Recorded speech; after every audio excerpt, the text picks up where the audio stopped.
letter has arrived for you. Miss March. Mrs. Kirk, the one you ordered is on the kitchen table. Thank you, Professor. Christopher Columbus, another publisher. Another rejection? I do not know. I do not read your letters. But they keep arriving, and I keep bringing them to you. And I keep hoping. We all keep hoping for your success, Miss March. The whole boarding house is on edge. My dear Miss March, I read your story. Well, he's read it. Unfortunately, I found your tale tasteless and vulgar. And not at all suitable for my readers. My advice to you is... My advice to you is to go home and have babies. This is what women are made for. Sincerely, F. Putnam. 22. 22.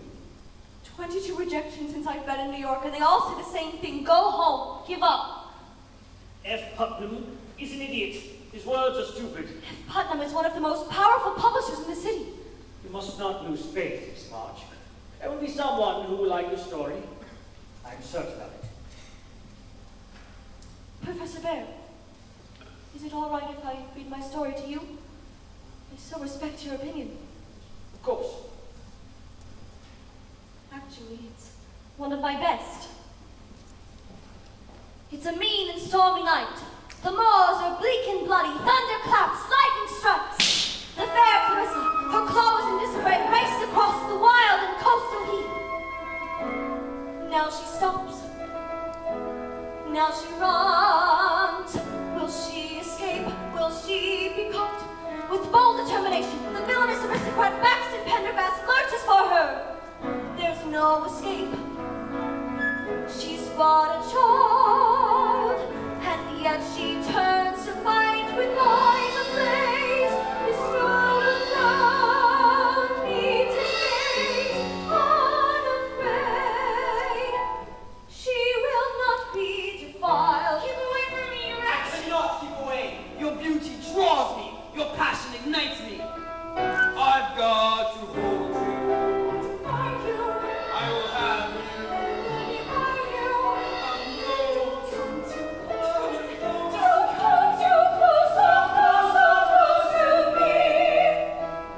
I'll have her and the mother too. And at that moment, Rodrigo appears in magnificent splendor. Unhand that woman, villain! Who are you? I am your destiny, your bitterest foe. You saw what was rightly mine. 10 long years ago, you left me cold, alone and forgotten. Now I'm back to settle the score.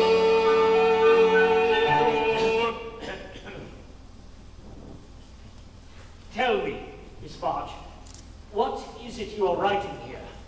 Blood and gut stuff. It's all the rage. The magazines and periodicals are full of it. Violence and seduction on every page? Read Shakespeare. Read history. Read the newspapers. It's getting late. Perhaps we should continue this another time. No. I want to know what you think, Professor.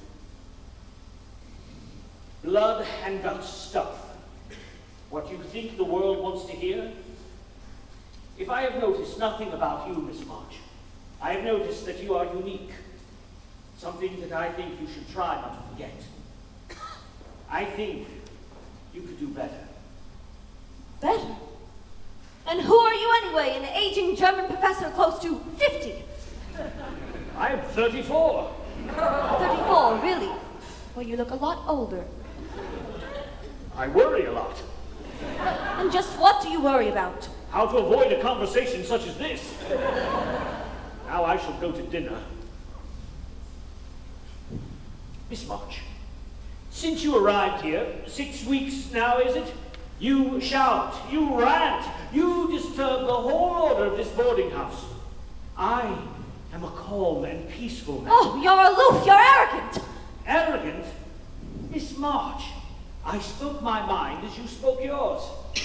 Obviously, it was not appreciated on either side. Obviously, my stories were a great success in Concord. Better, better than what? Better than this dazzling plot. Better, this story could be my King Lear. Each phrase is better, better than him. Better, even my smallest whim is better. How can he miss what's so clear? How can I do better than what's already here? How can what he said to me be true? If I don't succeed, what will I do? Turn around, go back to Concord, leave New York behind unconquered? No, how dare he make me doubt the way I feel, doubt that each thrilling page is who I am. Aren't these words alive with passion, vivid as my attic where it all began? Joe, the girls at school were horrible to me today. Charlotte Fenton said my dress was ragged and my nose was flat. Joe, I hate being a governess. I should be meeting eligible young men. It's going to be a dismal Christmas, but with father away and no money for presents. Meg, Amy, Joe has a surprise for us. Or was I better, better when I was home? Listen, everyone. I have risen to the occasion this year and written us an operatic tragedy. And we're going to perform it for Christmas. No, I can't. Not with my flat nose. Joe, do you really think we should? What with this awful war? When have we let anything defeat us? Years from now, people will talk about us. One Christmas Eve, 4 penniless and ragged sisters put on an operatic tragedy for all of Concord. Joe! Filled with blood and guts, 2 massacres, a masked ball, and several heart-wrenching scenes. We'll dim the lights, the crowd will hush. We'll start the overture and Beth will surely blush. And when Clarissa starts to plead, Christmas will exceed our finest dreams. Joe, do I die again in this one? Yes! Meg, you will die like none before. The world will shudder when your body hits the floor. And when Rodrigo makes you bleed, Christmas will be thrilling, Christmas will be gory, Christmas will exceed our finest dreams. Now Amy as Clarissa, only passion is permissible. This tragedy depends upon the fire in your eyes. And Beth, when you're the mother, you'll be noble, you'll be pure. All hearts will melt the moment mother cries. Let us begin. Aha! Mother, dear mother, do not cry. No, no, with expression, Amy, from the heart. Aha! Mother, dear mother, do not cry. Aha! Mother, dear mother.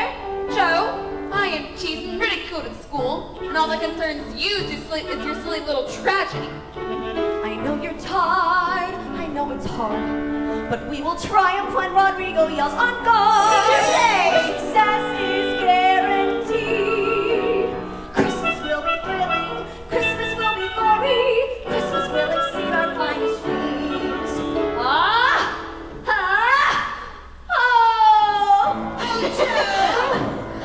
I've made an important decision today.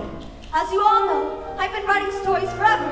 With much satisfaction, people seem to like what I write. Oh, we love it, Joe. Absolutely. So I've decided I'm going to become a world-renowned writer. I'll write great books, earn barrels of money. I'll give you all everything you've ever dreamed of. Oh, Joe can do anything. Joe! But we must promise to remain just as we are, solid like a fortress. No matter whatever happens, we must promise to remain the 4 Marmee sisters. Forever. Forever! Come, let's rehearse.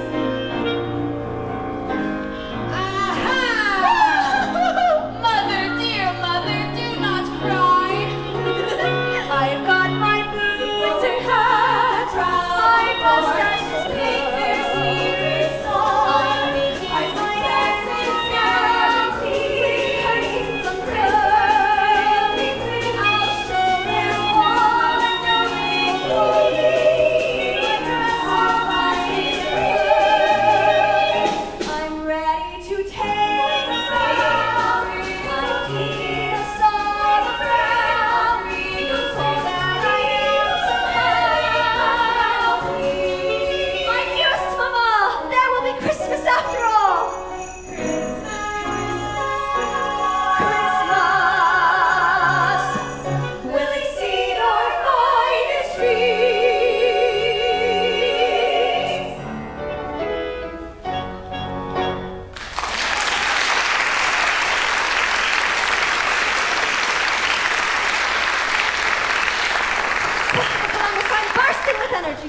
God, give me a task to do.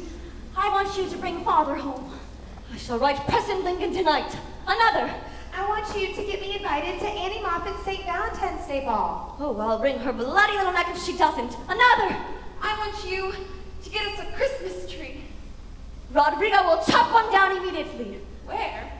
There, across the road. But that's on Mr. Lawrence's property. You'll go to prison for it. Prison? What care I for prison? Joe is an incredible human being. Look, it's Mr. Lawrence. He's standing at the window, glaring out.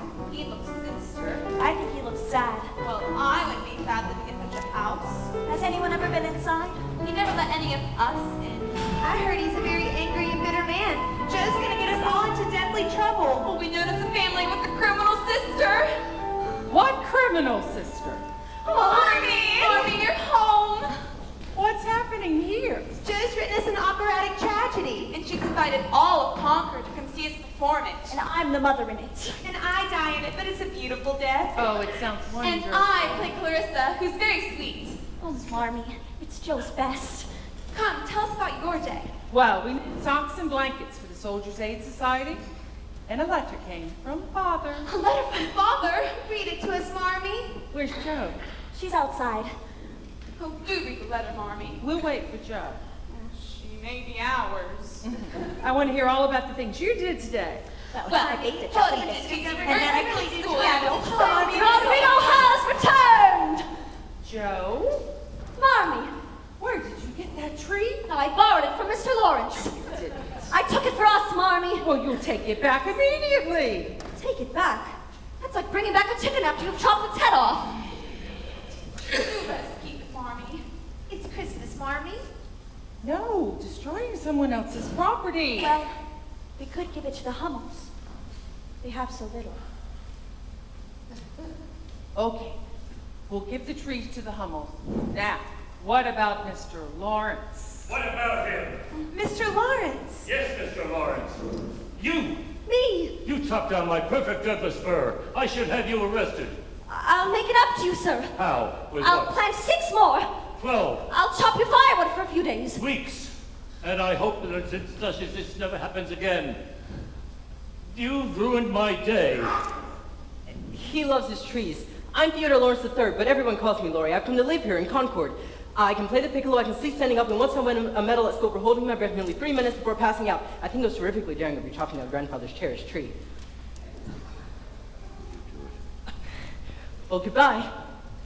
Theodore Lawrence III. Would you mind delivering this tree to the Hummels? Joe, I don't mind. He doesn't mind. Just point me in the direction. Oh, half a mile down the road, the red house with the broken shingles. Merry Christmas. Merry Christmas. Joe, you must think before you act on every whim. I just want us all to have a wonderful Christmas for me. Joe, a letter's come from Father. Christopher Columbus. Do read the letter, Marmee. My dear wife, the war goes on and on. The end seems nowhere in sight. The days are difficult and long, but I am well. He's well. Still, it is very lonely away from my dear ones. Especially lonely as Christmas is approaching. Each night in my tent, I think of my precious girls. He thinks of us. Give them all my love and give them a sweet kiss. Tell them to be good girls, faithful and hardworking, and to conquer that which is disagreeable. So that when I return, I will be fonder and prouder than ever of my little women. Why all the glum faces? Do we not have an operatic tragedy to perform or not? We do. Then we have work to do. There are costumes to complete, and we will need an oleo curtain for you to paint. And will you perform something for us, Marmee? Oh, do, Marmee. I'll write something thrilling for you with passion and daring. Yes, yes, I will. We'll make this the best Christmas ever. We March women are invincible. Come, let's get to work. I'll get my paint. I'll look for a costume for I'll send you a Marmee. handbill. I still don't understand why we couldn't have kept that tree.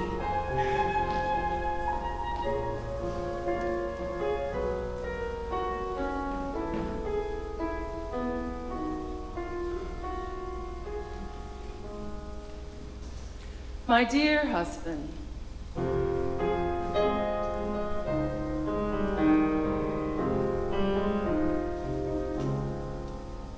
Write a letter, be inventive, tell you everything is fine.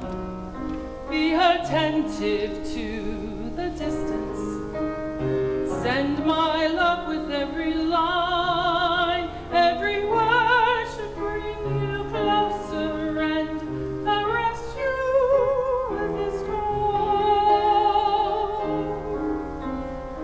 Nothing should remind you that I am here alone.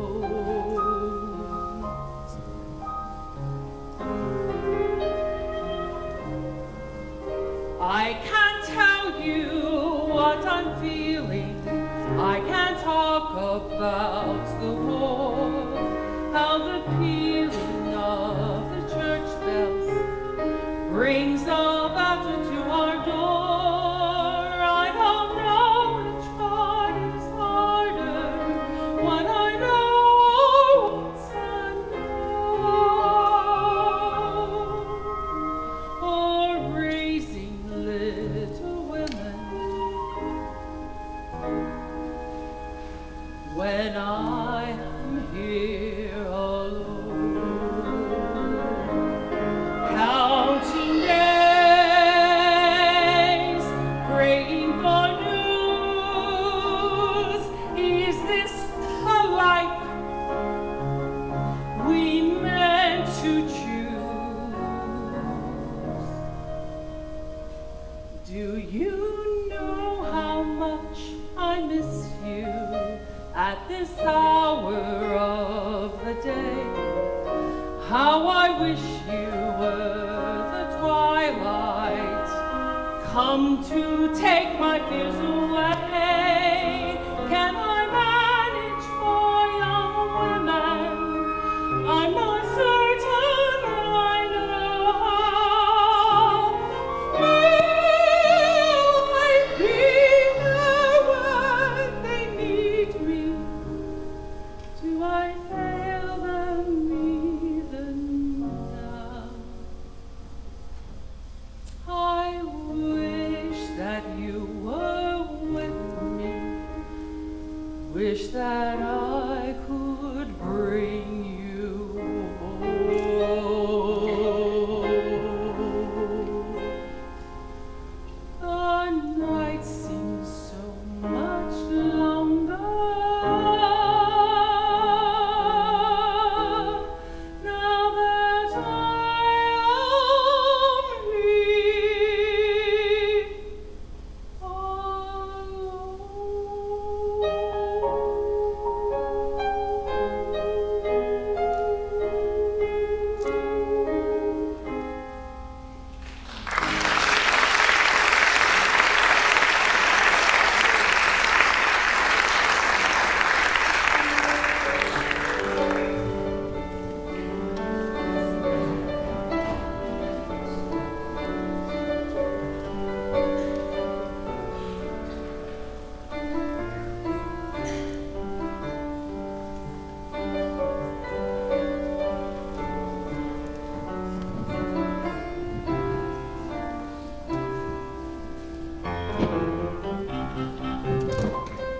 Josephine? Josephine, is that you? Josephine! Morning, Aunt March. Do you know the hour? Almost 10, I believe. You've missed reading to me, and you still haven't repaired the latch on the cellar door. I got delayed finding you this beautiful flower. Don't trifle with me, Josephine. You were dawdling. I wasn't dawdling. I was writing a story. You are what happens to a girl when she has no father. I have a father. Never here when you need him. And now my nephew has the audacity to be an army chaplain when he can't even support his own family. Josephine, listen to me. You are on the verge of womanhood. Christopher Columbus. And just look at you. You go about writing senseless stories, constantly trying to save the world, and you can't save yourself. I don't need saving. There are many pitfalls a girl can fall into, and Josephine, you are heading towards all of them. I want to see you shine. Even if you can't be rich, you can at least marry well. I'll never marry. Oh, you'll marry, all girls marry. I'm not all girls. With a good marriage, you can have power. You can take your place in society. I don't give two figs about society. Well, then there's no point in our having this conversation. It's clear to me I could never take you to Europe. Take me to Europe.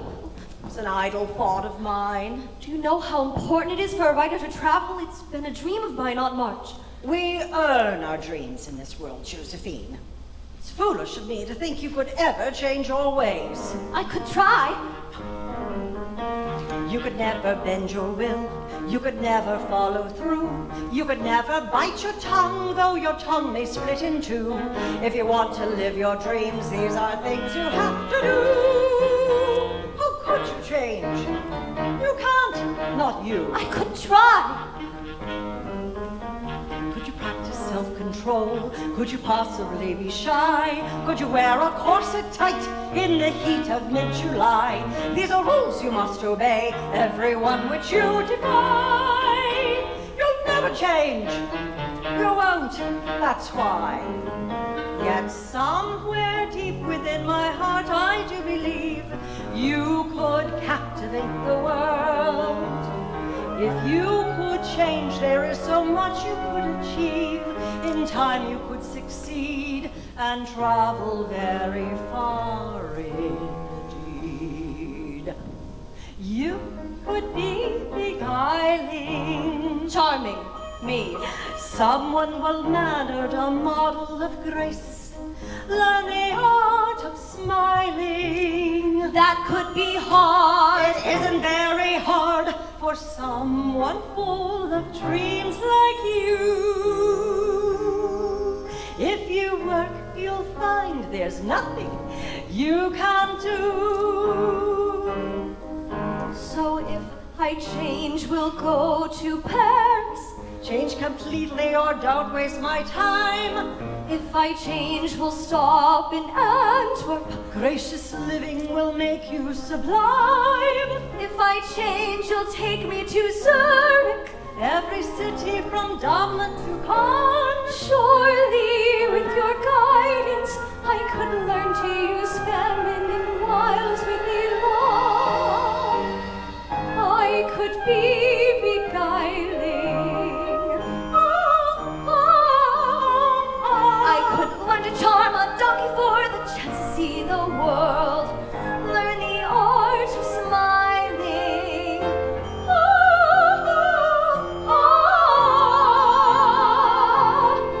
I could button up my mind and keep my thoughts perfumed and pearl.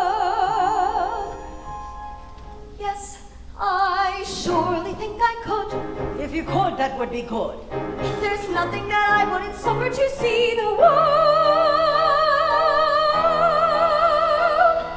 I could do it if I try.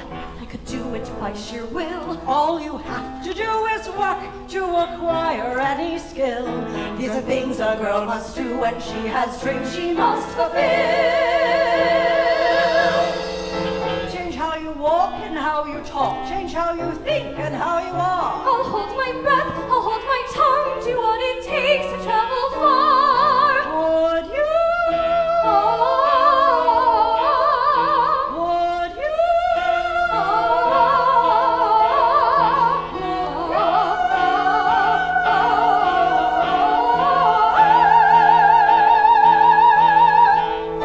Yes, I could.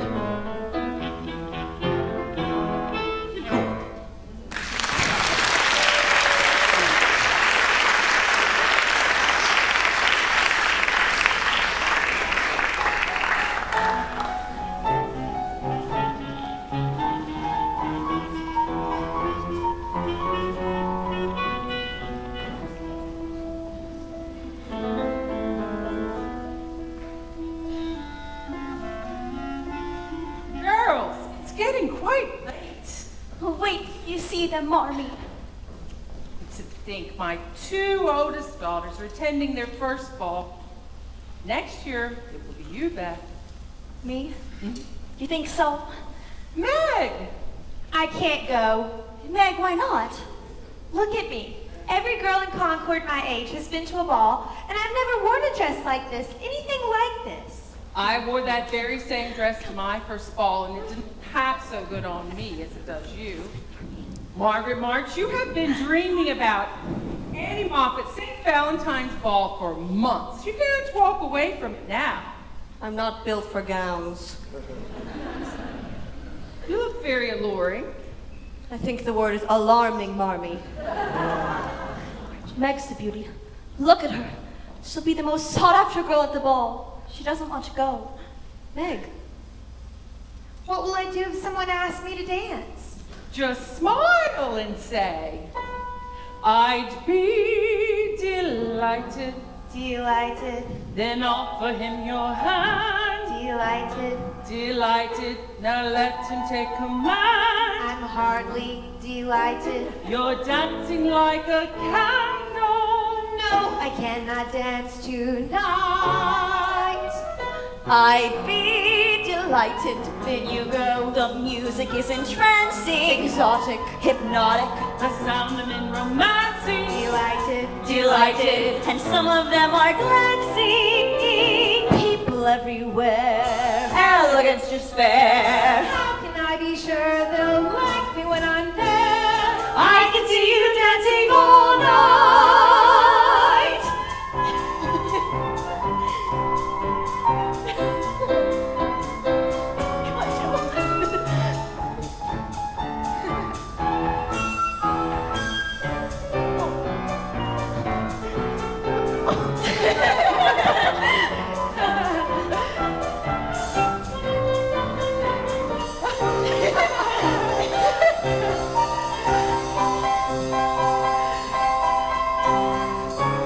I'd be delighted, delighted, So glad we were invited. completely delighted. Who paid the coachman? I did. Delighted, provided, success has been decided.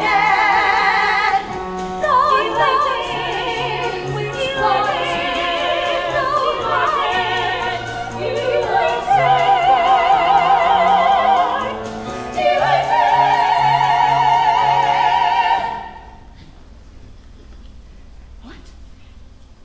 I'm going to the ball. Amy, what are you doing? Well, I found this old dress and it almost fits. It was mine.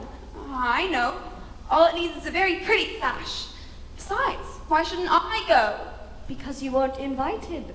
Well, I can go in my place. My Amy. place. No, Amy. Well, you don't care about good society and I do. No. I don't care about snobs. People who think they're better than us because they have grander houses. But they do have grander houses. That's enough, Amy. Oh, but I want elegance and fine things, Marmee. And I want passion. I want to be noticed because I'm unique, not because of some silly sash. Sashes aren't silly. Aunt March says the right accessories could be the key to a girl's success. Besides, I wouldn't be going to a ball with scorch marks in the back of my dress. What? As big as your... Amy, stop it! Beth, get my sewing basket. Hates balls. She should stay in her musky old attic and write her dreadful little stories. My stories aren't dreadful. Nobody reads them and nobody likes them. I like them. I'm sending this one off to a very prominent New York publisher. And he'll hate it. Girls. There, Joe. It's fairly noticeable. We've got to go. Yes. And I'll tell everyone at the ball how sweet you were to give me your beautiful fan. Good night, Beth. Marmee. If anyone calls for us, we'll be at the ball. Good night, everyone. Girls, have a wonderful evening. Amy, you'll think about what you said, and when Joe comes home, you can apologize. Come, let's get ready for bed. Amy? I'm coming.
me like a mountain lion.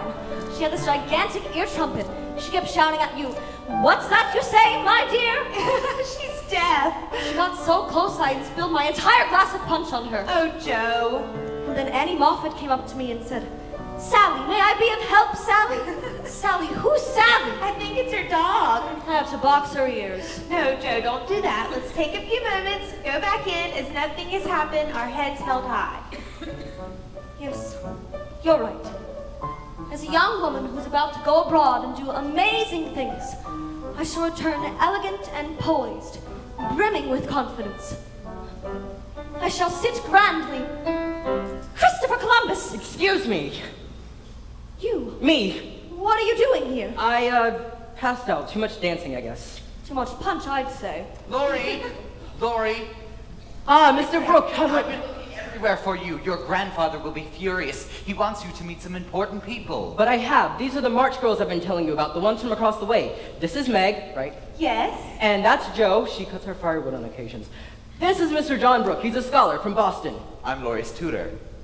Come, Laurie. Excuse me, sir. You've taken my dance card. Your dance card. I'm sorry, is this your Margaret? Yes? It's a splendid party, isn't it? It's quite lovely. So you're from Boston? Actually, Maine. I've never been to Maine. Oh, you should go. It's beautiful country, very primitive. I like primitive. Mr. Really? Brooke is a romantic. Is that true? Well, no. I read Keats and Kelly. I mean, Keats and Shelley. So do I. You read Keats and Shelley. All the time. Christopher Columbus. Would you like to dance, Miss March? I'd be delighted. Excuse us, Joe. Meg, we were just about to meet the ladies in the salon. Did you see that? He just... What is with you and that smile? You make me beam. Oh, you look ridiculous. You're looking very fetching tonight. Fetching, really. So tell me, when you're not attending balls, what do you do? I'm a writer. I write blood and guts stories. I'm going to Europe. I'm going to meet famous writers and revolutionaries. What about you? What do you do? Mommy says you're all alone in the world. No mother or father. That must be awful. It's not awful. I've got a cranky old grandfather. I've got a cat. I've got... What? Well, I was hoping to say you. Me? You don't have me. I know I have no right, but sometimes late at night I watch you in that attic, pacing back and forth like a maniac. I've never met a girl like you, anyone at all like you. This is very nice, such a lovely party. The music sounds so thrilling. It makes a person feel like dancing. I'm very good. I won a medal for dancing at school. No, I don't dance. Besides, I've got a patch on the back of my dress. A patch? Oh, I like it. No. You're tonight, and I guarantee you by next ball, every girl in Concord will be wearing a patch on her dress. We could do 100 things, do anything we please. We could fly on golden wings across the 7 seas. I'll bet we can get a camel through a needle if you'll take a chance on me. You're a lunatic!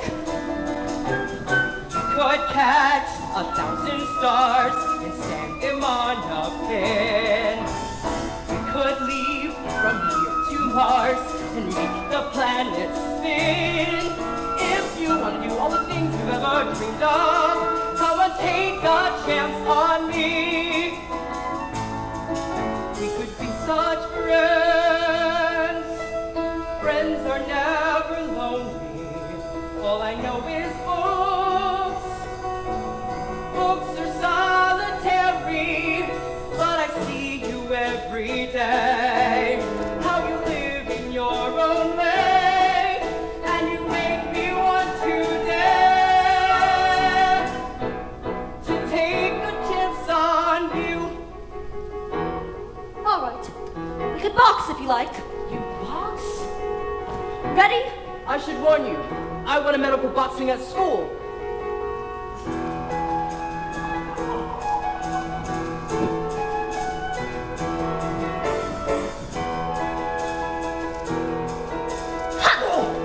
So that's how you win medals. You cheat!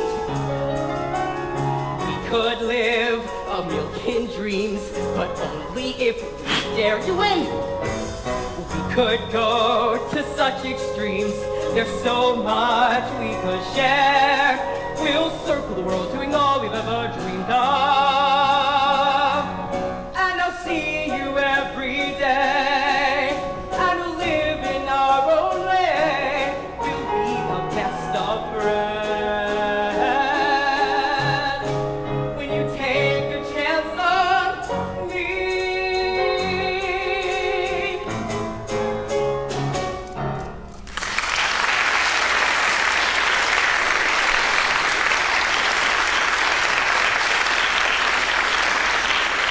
So what do you say? Try me? I challenge you to a skating race at the pond. Come on!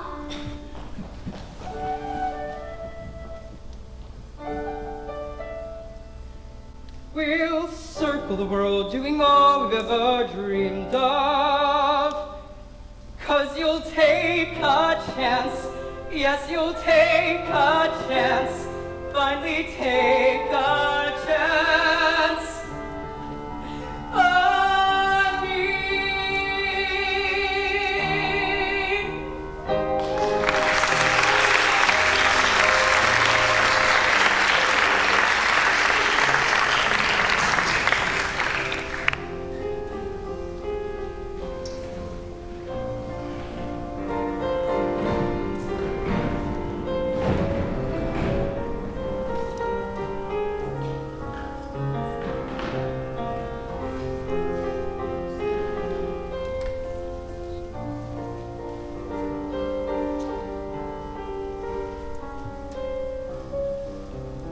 Marmee, they're home!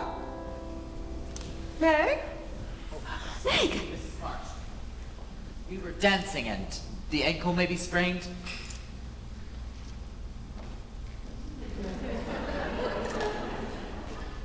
Thank you. Good night. Good night. The evening began very strangely, but ended magnificently. Good night. Good night. Meg, can you walk on it? It's nothing, Marmee. Tell us about the ball. I tried to do all these ladylike things, Marmee. They all went unnoticed, except by Mr. Lawrence's grandson. And poor Meg, no one even asked her to dance except that pompous Mr. Brooke. No, he danced divinely. It was magnificent. Actually, the best night of my life. I may have left here a girl, but I came home a woman. A woman? What is she talking about? Meg! Don't worry, Marmee. It's just Meg being silly. Girls, off to bed now. It's been a long day for all of us. Beth.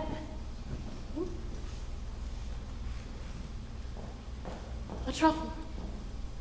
Thank you, Joe. Amy! I'm so sorry for the things I said, Joe. And for you, Miss March, a pedophore. A little squashed, but still edible. Thank you. So are you coming? Yes, I just want to make a few finishing touches on my story. Well, don't be too long and see that the fire is out.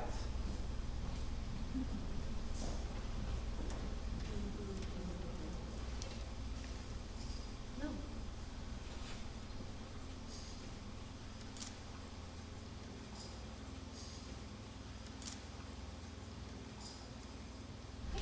Joel, what happened? No.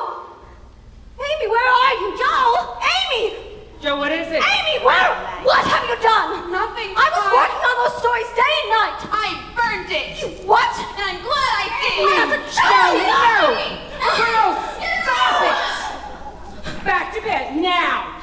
What has gotten into you both? Burned my story. Amy, what have you done? She deserved it. No, Amy, she did not deserve it. You have done an intolerable thing. Marmee! You have destroyed what means the world to Joe. Joe has everything. What do I have? I wear a dress with patches.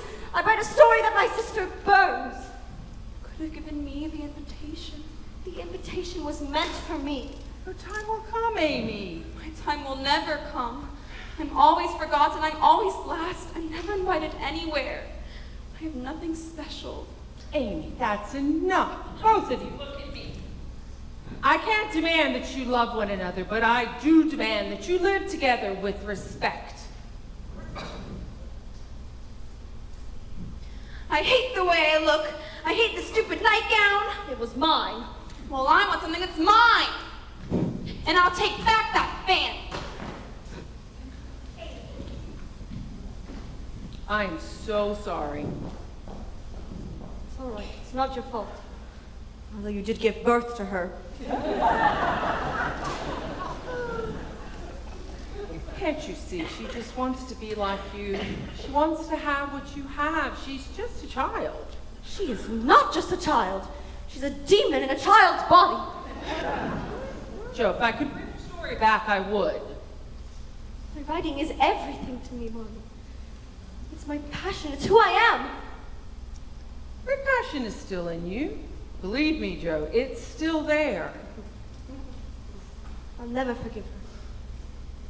You're not wrong to feel anger, but if you build a wall between you and Amy, then the one person you may hurt is yourself, and I could not bear that. Please, try to get some sleep.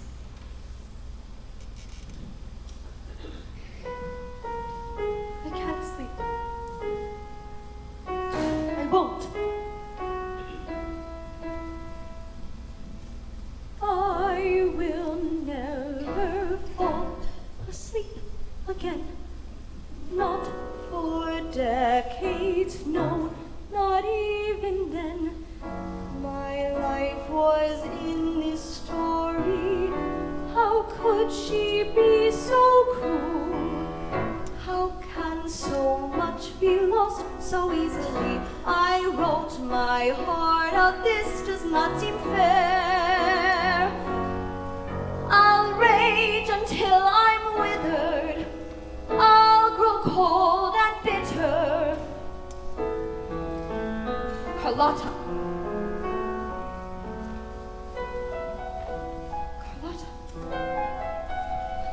The mad woman in the attic. A creature of gall. I like this. A spinster. Rejected by the world. Changed her appearance. Yes. She attached golden braids to her hair.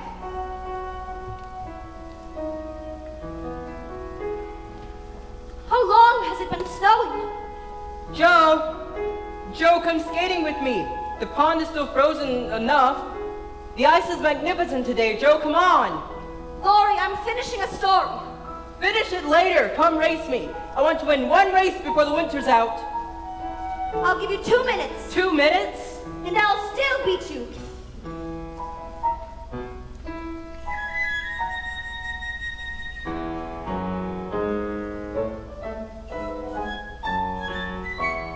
Go with them. No, Joe doesn't want me.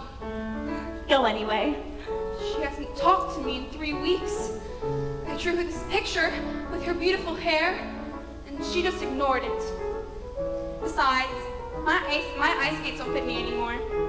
Take mine. Really, Beth? Oh, I hope one day I can be sweet like you. You are sweet. Oh, watch where you're going. That piano sounds terrible. It needs a tuning, sir. Where's my grandson, Laurie? I'm sure he'll be back soon. The boy's missed his last 6 lessons, fallen behind in all his work. Family like this will only soften him and make him not be a man. But why, sir? Because a man needs an iron will in order to advance in this world. And this family, as I said, will only soften him. Which one of the dreadful little March girls are you? I'm dreadful Beth. Oh, yes. You're the one Laurie said wants to play my priceless piano. Well, it's out of the question. It belonged to my daughter, Laurie's mother, and it's been locked away since she passed away. And that's how it shall stay. Are you afraid of me? A little. Why? It might have something to do with your face, sir. It's very hard. I cannot help my face. Continue what you're playing. Come on, I haven't all day. Well, are you going to play or not? If you say, come with me off to Massachusetts, then to Massachusetts we will go. We will buy dishes there, maybe even 2 sets. Buy the finest china, then we'll dine a while on cream Susettes. Well, go on. We will build model boats off in Massachusetts, there in Massachusetts by the bay. Put them together and wait until the glue sets. What's the matter now? I don't remember the rest, sir. While we wait, we'll polka for the folk up in the parapets. Yes, we're off to Massachusetts. Yes, we're off. Yes, we're off to where the shops are sweet. We will play minuets off in Massachusetts, lost in Massachusetts, Beacon Street. If you say, come with me off to Massachusetts, then to Massachusetts we will go. We will buy dishes there and make dishes there. Buy the finest china, then we'll dine a while at Great Suzette's. Yes, we're off to Massachusetts. Yes, we're off. Yes, we're off to where the shops are sweet. We will have no regrets off in Massachusetts. Boston, Massachusetts, we. Boston, Massachusetts, we. Boston, Massachusetts, we repeat.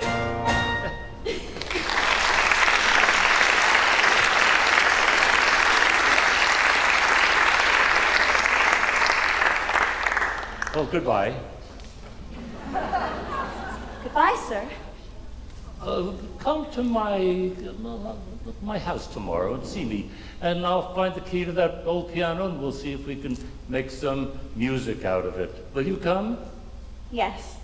Oh, and when you see Laurie, tell him I need to see him at once. Meg! What is it, Beth? Mr. Lawrence was here, and he invited me to his house to play his piano. Oh, Beth! He really isn't as horrible as we imagined. Beth! Amy! She fell through the ice. Amy! She was skating by the bridge when the ice gave way. I got to her just in time. She's careless. She's rash. She just wanted to be with you. I was skating so beautifully. You don't think. You know you're not supposed to skate by the bridge. Everybody knows the ice by the bridge is too dangerous. But you didn't want me skating near you. I love your stories, Joe. I tried to write you one to make up for what I did, but I couldn't think of anything to say. So I drew you that picture with your beautiful hair. And my big mouth.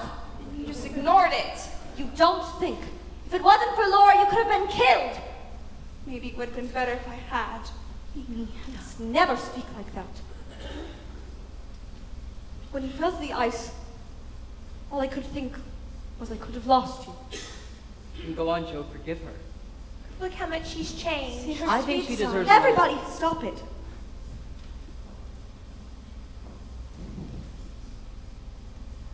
I was devastated when you burned my story. I didn't understand how you could do such a thing. But promise me you'll never think of me as an enemy, but as a sister who loves you. I promise, Joe. The March Sisters. Forever! Forever!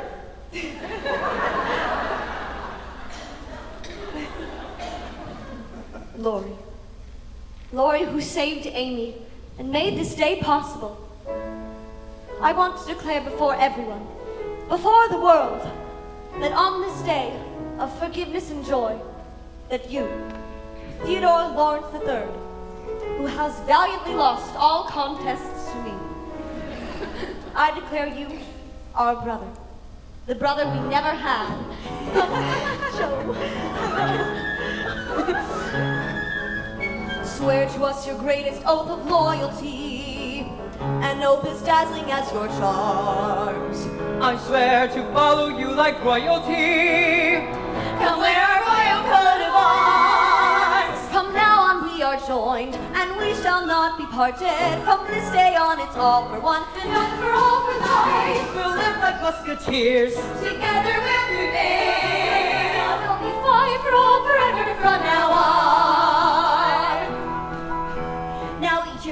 must swear for all eternity, our bond shall never be undone. Nothing shall sever this fraternity. We'll always live and die as one. From now on we are joined, and we shall not be parted. From this day on it's all for one, and one for all for life. Together we will fight. Your castles will be mine. We'll be fight for all forever from now on. Speech! Speech! Speech! On this wonderful day, one I'll never forget. I am honored to say I am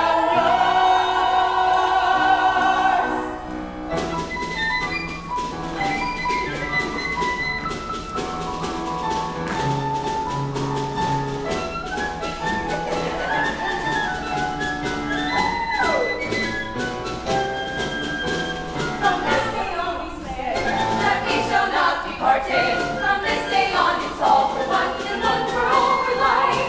We'll conquer every foe, a brother by our side. John Brooke were here, he'd be our brother too. eggs and love. We'll consider any friend. Be loyal to the end. We'll be fight for all forever. We'll be five for all forever. We'll be fight for all forever. From now on and on and on. From now on.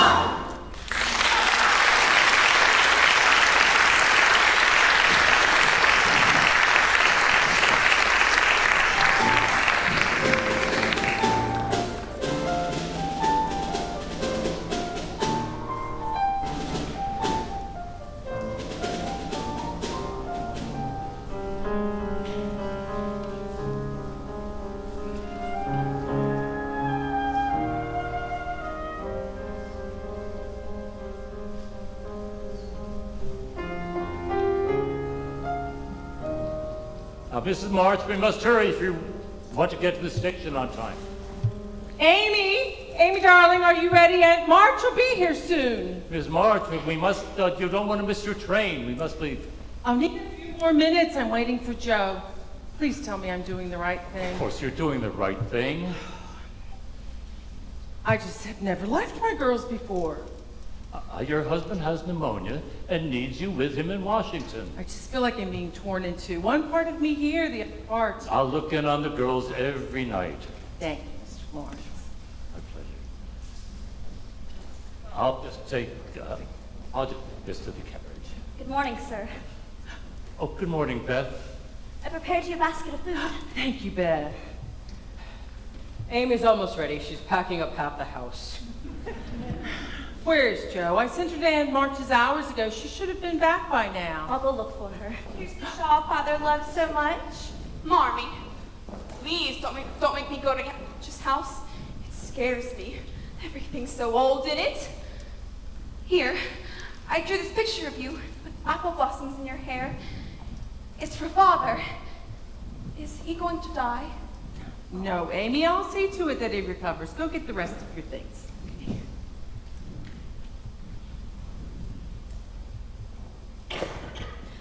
Marmee! I'm sorry I'm so late. I did get the money, though. Well, thank you, Joe. I know how difficult it is for you to ask Aunt March. I didn't ask her. What? I couldn't. So I went to the town common this morning and tried to sell my stories. And when that failed, I sold my hair. Oh dear. You're bald. I'm not bald. Oh, but your hair is your best feature. She looks beautiful. Now Marmee will have enough money to get to Father and stay in Washington as long as he needs her. Here, $27.25. I threw in a few extra coins I had stashed away.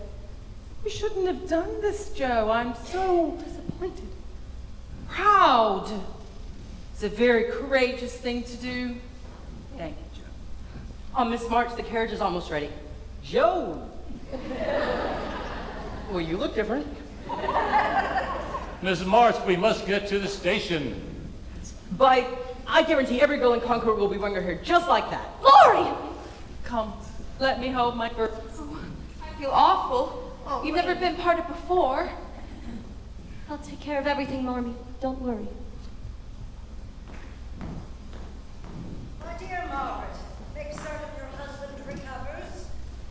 Yes, Aunt March, and thank you for taking Amy. Amy, tell Aunt March how excited you are. I'm so excited about staying with you while Marmee's in Washington. Naturally. No glum faces and no tears. I'll be back as soon as possible. When did you all grow up so fast?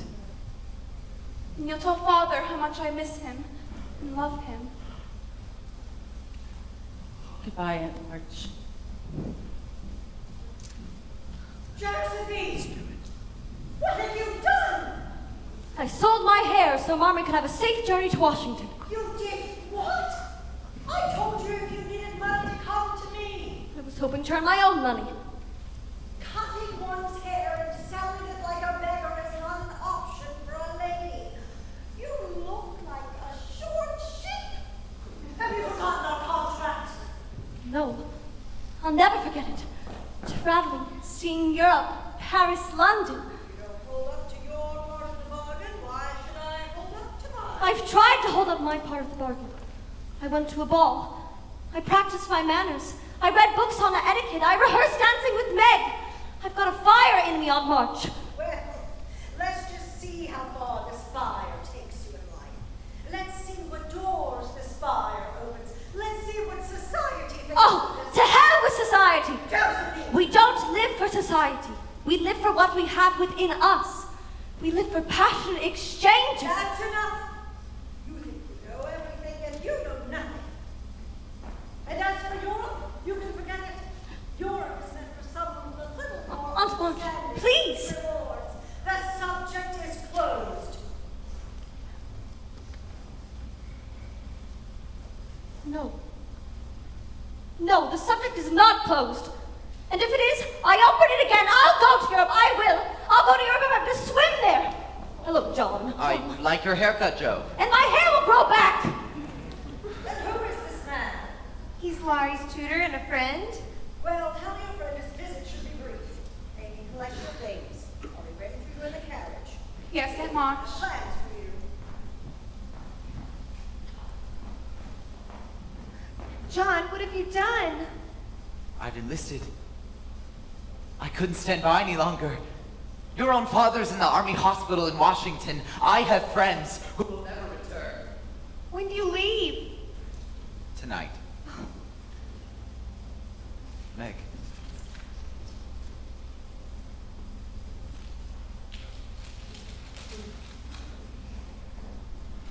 Margaret. I'm not a rich man, and I'm not particularly handsome. You're very handsome, John. You think so? I'm not the wisest man in the world. You're very wise. Thank you. Meg. Margaret.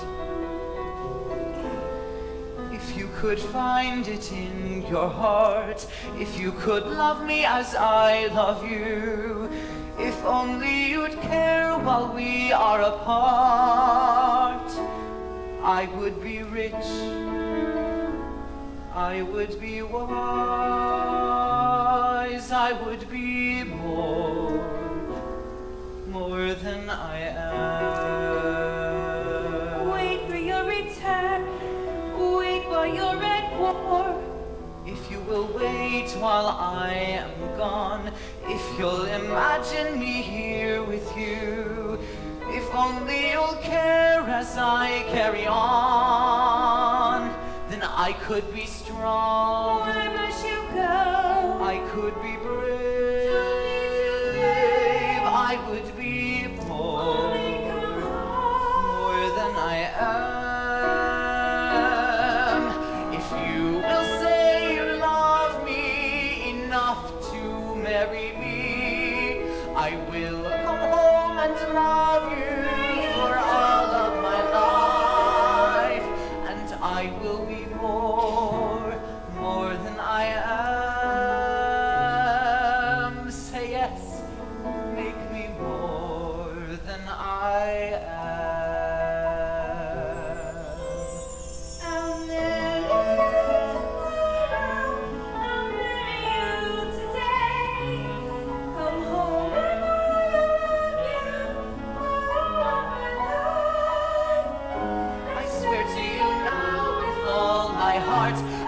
swear I will love you as you love me.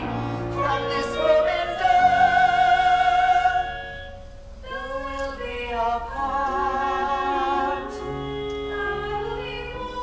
I will be more than I am. With you, I am more than I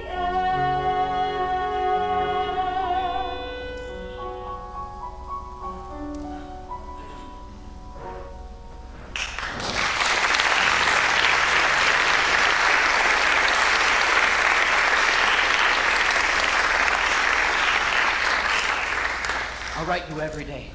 Twice a day. 5 times a day. Oh, goodbye. Goodbye. So, we'll all go to Europe. Why shouldn't we go? Here we are, young women on our own, taking care of ourselves. It's time we look ahead. We'll save our pennies. I'll get a real job. Joe? I've already made our itinerary. We'll go to Spain first, Madrid, then go to Rome, visit the Vatican, have an audience with the Pope. It's a wonderful idea, isn't it? Joe, I'm engaged. John proposed and I accepted. Oh, Meg, that's so romantic. Engaged, Meg's engaged. Can you believe it? Oh, have a big wedding. Aunt March says they're very fashionable. Amy, Aunt March is waiting for you. I'll come visit you Goodbye, later. everyone. Goodbye, Beth. Bye, Amy. Goodbye, Joe. What about our promise to remain together? Joe, we made that a long time ago. I've changed. You've changed. I have not changed. I would never make a promise one day and then break it another. Our word is everything, Meg. Joe, I told love you. him. So you love him. What about us? We're all alone now. Our future as a family is at stake. I told you I was going to become a famous writer. I'll give you everything you've ever dreamed of. But if she loves him, Joe. I do, with all of my heart and soul.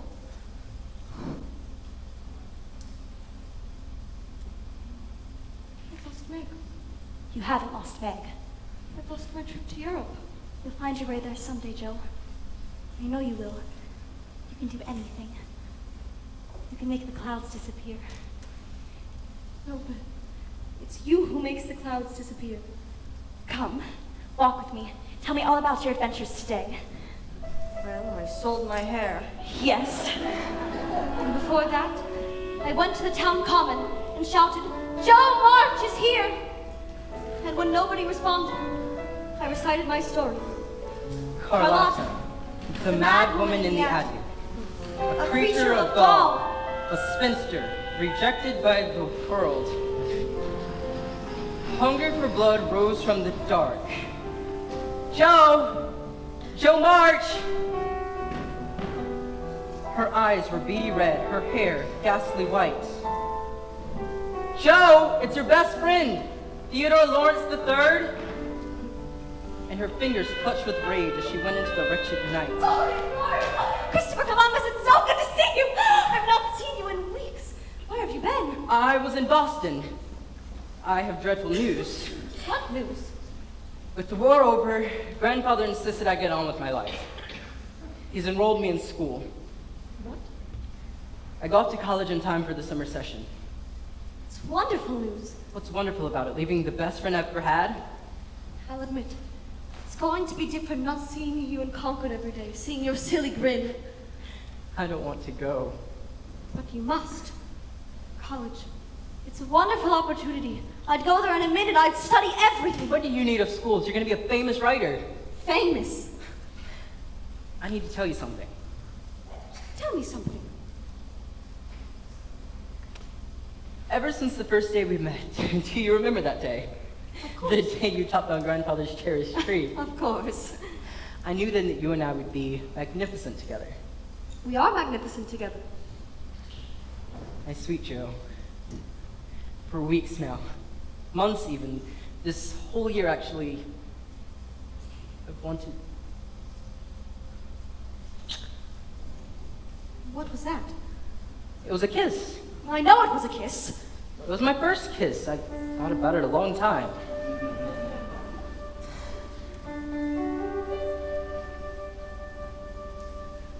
We could live a million dreams, but only if we dare. We could go to such extremes. There's so much we could share. What's gotten into you? Look here. I took part of my inheritance and I bought you this ring. A ring? That's not funny, Laurie. I want to marry you. No, that's not funny. I'm practicing the words over and over again. Marry me, marry me, marry me. Have you gone mad? I love you, Joe. I want you to be my wife. No, find someone else. Find some accomplished girl. I don't want an accomplished girl. I want you. You can't have me. At least say you'll think about it. There's nothing to think about. I'll never marry. You don't mean that. I do mean it. You will marry. I won't. You'll marry. You won't marry me. That's what you're really saying. You'll find someone. I trusted you. You knew all along how I felt. Everyone knew. You knew all along who I am, what I want. I bared my soul to you, Laurie. Go away. Joe. Please, just go.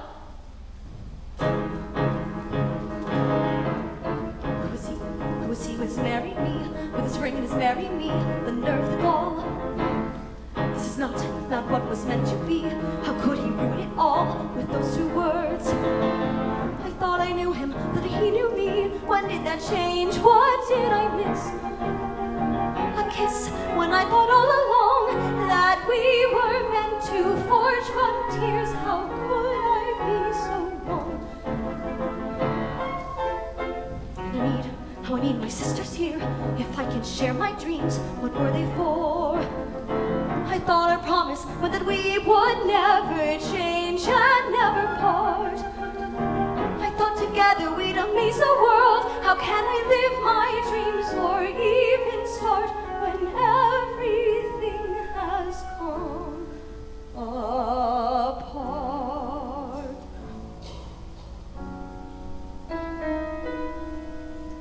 I thought home was all I'd ever want.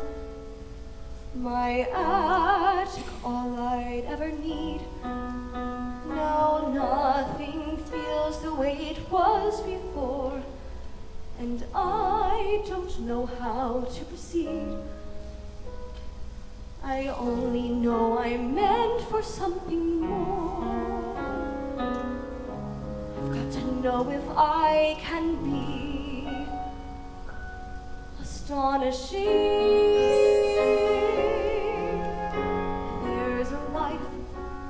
That I am meant to lead, a life like nothing I have known.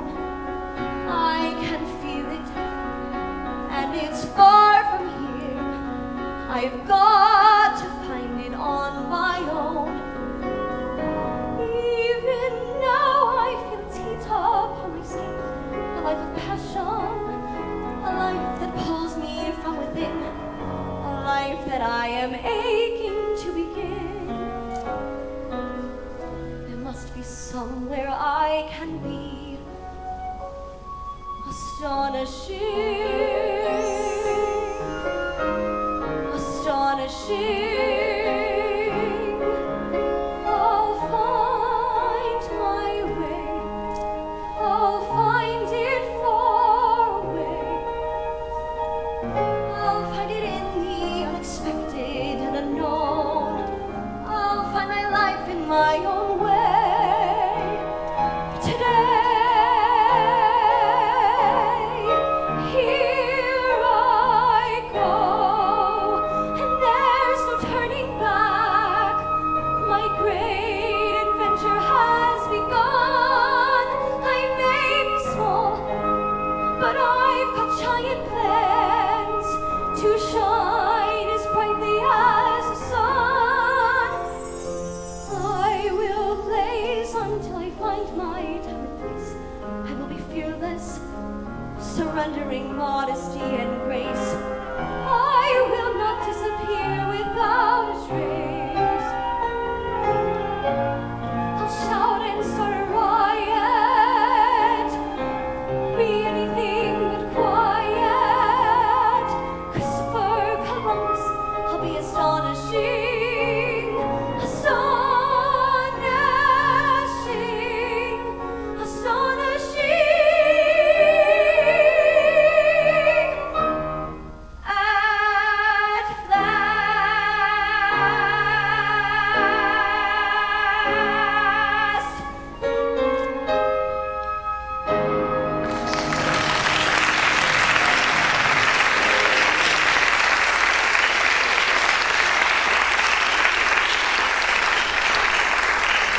whereabouts of Miss March? No, Mrs. Kirk, I have not seen the whereabouts of Miss March.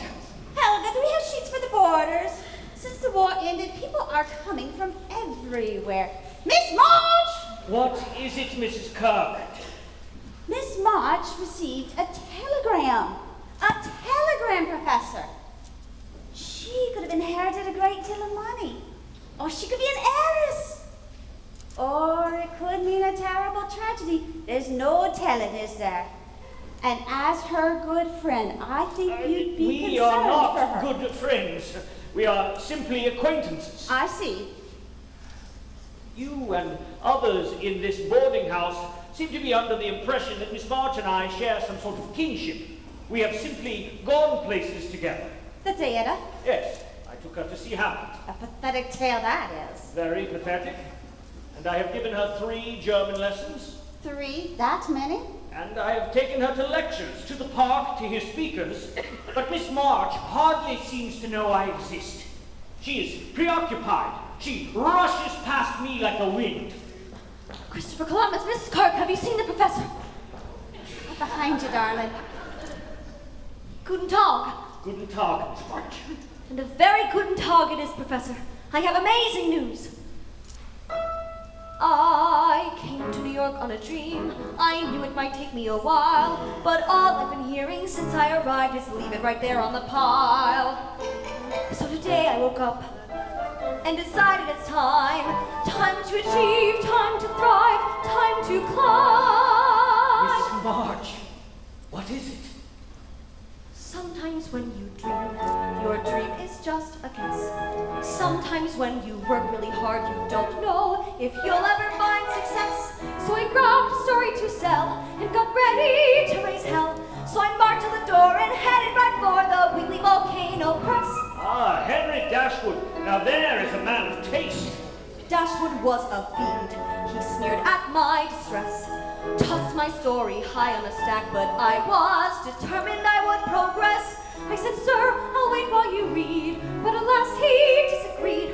So I jumped on a chair and read it right there at the Weekly Volcano Press. You did what? Oh my! Keep away from me, you wretch! I cannot keep away. Your beauty draws me. Your passion ignites me. This is the one with all the horror in it. The bloodbath. That's the one. I took to heart what you said. I embellished. I made it better. Lightning strikes. Thunder claps.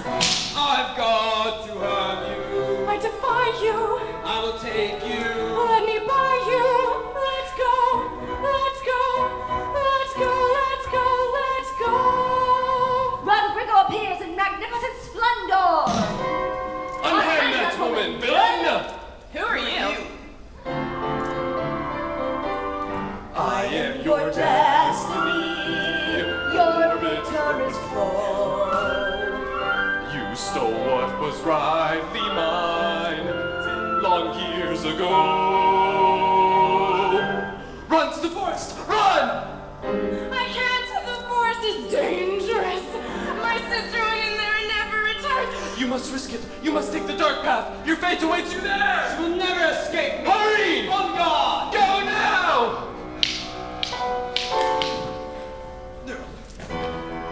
Dashwood was aghast, but I could not care less. Words I spoke ignited the air. I felt like a publishing lioness. That's when Dashwood started to shout, and I thought he'd throw me out. But then I persevered, and a forest appeared at the Weekly Volcano Press. The forest is dark and scary. Clarissa enters, trembling, fearful of what fate awaits her. She comes to a fork in the road and stops. Which way do I go? A hag appears. I can help you choose, but you must make a sacrifice. Give me something dear. These combs are nice. Without these combs, what will I be? Perhaps a hag as dull as me. I can't. You'll never know your destiny unless you give up vanity.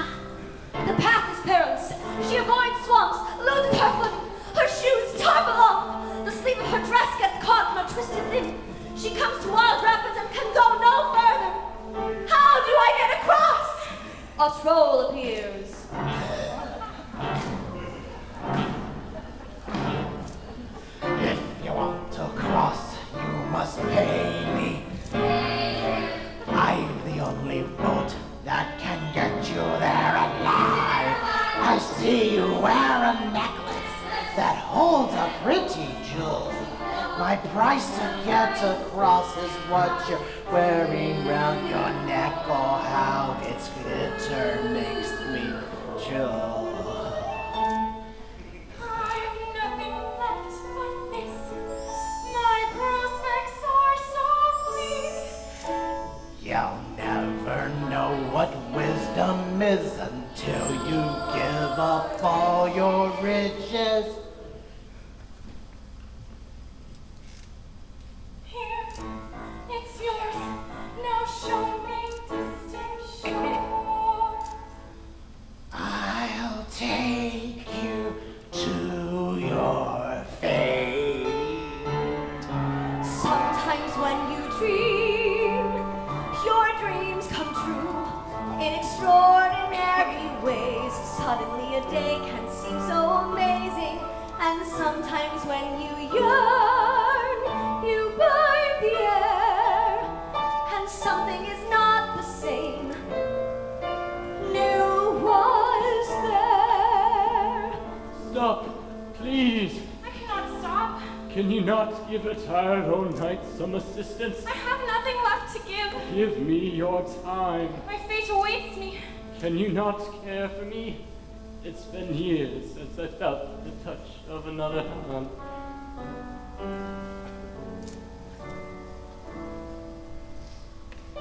And take mine. And take my shawl. Ragged as it is. You have completed your journey. My sword is yours. It will protect you against your enemies. You may now return to the moors. Your fate is in your hands. And Clarissa raced to the forest, raced to the moors, where she called, I have returned, Braxton! I will free the moors of your tyranny! Fight me! I knew you'd come back. They always do. And Clarissa thrusts, she parries, she backs up Braxton against the tree. She leaps up on a craggy rock, her sword swishing and swooshing. Never has she been so determined. She is on fire! Pity she hadn't taken dueling lessons. Then, out of nowhere, who should appear? The long-forgotten Rodrigo! This is your end, villain. I've waited a lifetime to destroy you.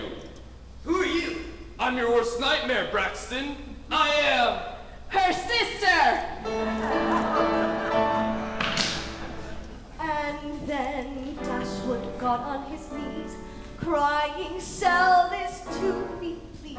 Miss March! And he ordered for more. Now I'm writing for the Weekly Volcano Press. I'm ready for destiny. My tresses are curled. I'll take what is rightly mine. His curtains unfurled. I'll show them all. I'm no little woman with my pride of virtues and soul. I'm ready to take a vow. I've taken a solemn vow for all that is here and now. I'll astonish the world.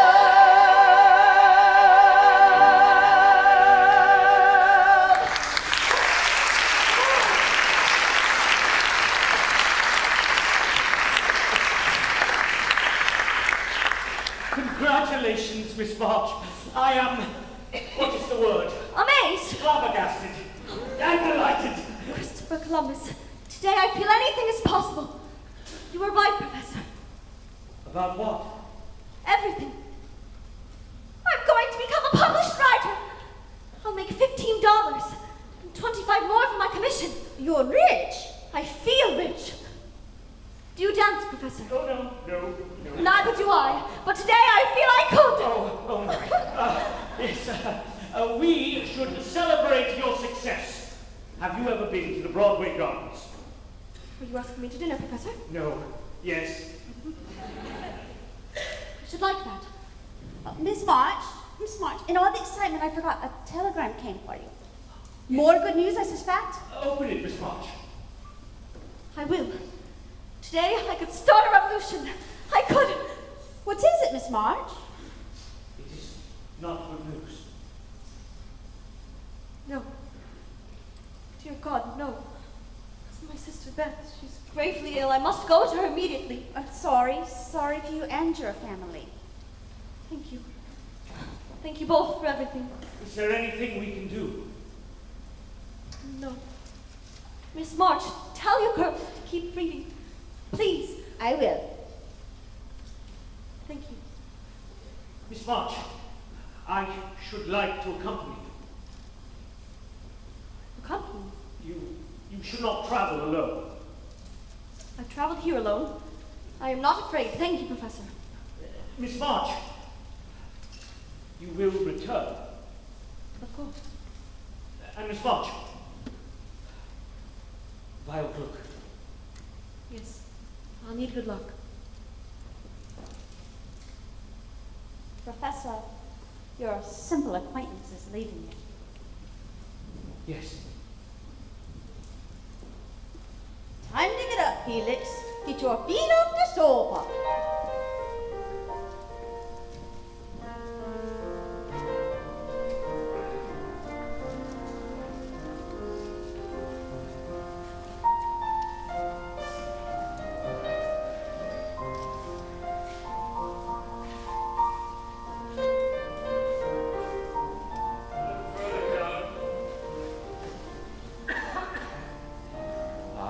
Keep pushing.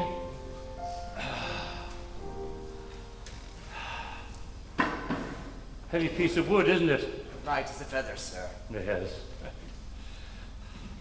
And Beth knows nothing? Joe has seen to everything. Oh, very good. But I think that's it. Yes. At last it's found a home. It's a beauty, sir. I'll let Joe know. John, wait. The flowers. It's magnificent. Perfect. Mr. Lawrence, you really shouldn't have. Oh, but I did. And enough said on the matter. Joe! She's ready. Good. It's in place. Meg! Where are you taking me? You'll see. Is it Amy? Is she back? No, it's not Amy, and she's not back. Well then, what is it? Patience.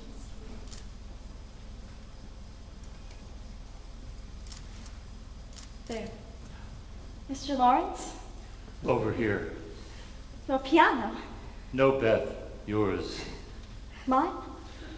Oh, Marmee, no. There was no arguing with him. But why, sir? It kept calling. Where's that dreadful little March girl? It missed you. Go sit at it, Beth. Sit.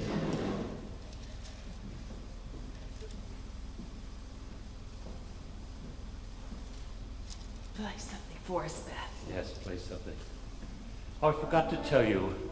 I received a letter from Laurie this morning. He had been in New York. Laurie was in New York. Well, yes, didn't he come see you?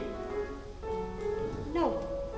Oh, he's been in such a bad way, moping about for weeks. I insisted he do some business for me, then go to Europe and take a little time off, relax, and enjoy himself. And guess who he ran into in Florence? Who? Amy and your Aunt March. Miss March, may we join you? It'd be an honor, sir. You say, come with me off to Massachusetts. New York. And to Massachusetts. I miss New York.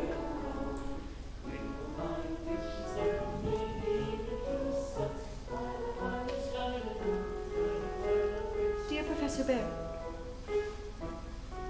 I've been wanting to write you. So much is happening here. My sister Meg is having a baby. My sister Beth is very frail, but I know I have it in me to make her better.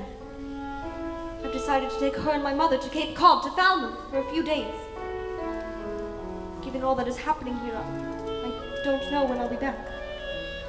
I'll miss it. I miss those volatile exchanges we had. I miss our walks in the park, to hear the speakers shout how they would change the world. I too would like to change the world. Yes, of course. And how are you, sir? She asks how I am, and so how am I? My days are the usual days. I wake up, I go out, time goes by. My days are exactly the days I've lived since arriving here. In fact, how I am is a maze that discomforts me year by year. I work and I eat, life is muffins and jam. The house is nice and quiet now.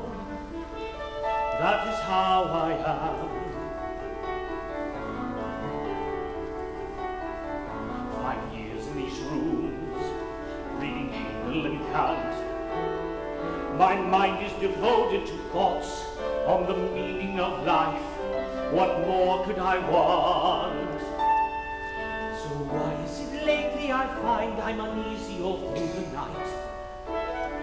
And why even now does my skin feel explosive as dynamite?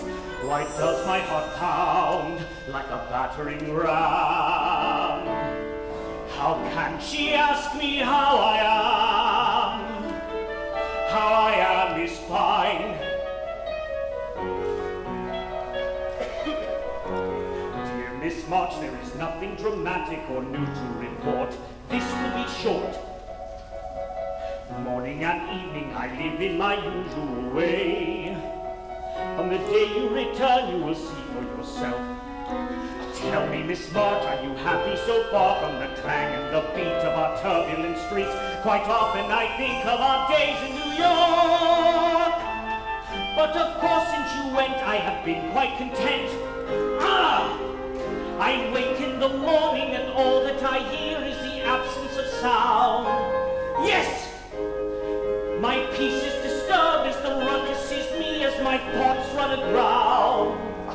I wanted a life for myself in these rooms, but now all around me another life blooms. Who asked her to come and to go and to leave me like that? And now she expects me to send her a note with words if I spoke that would stick in my throat. Who asked her to change how I live, how I think, how I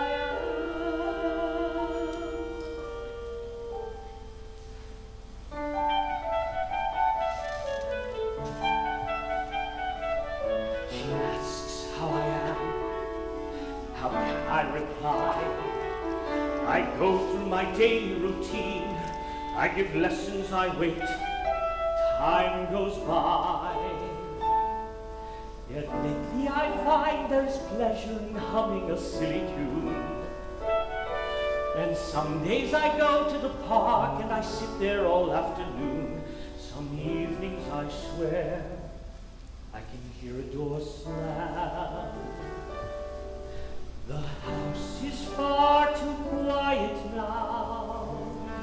That is how I am.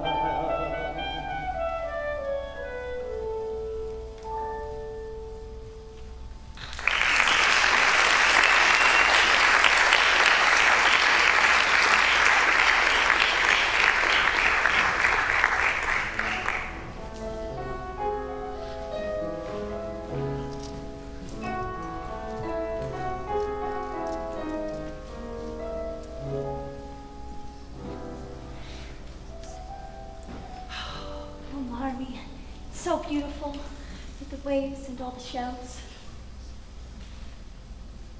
I think this one is over 1,000 years old.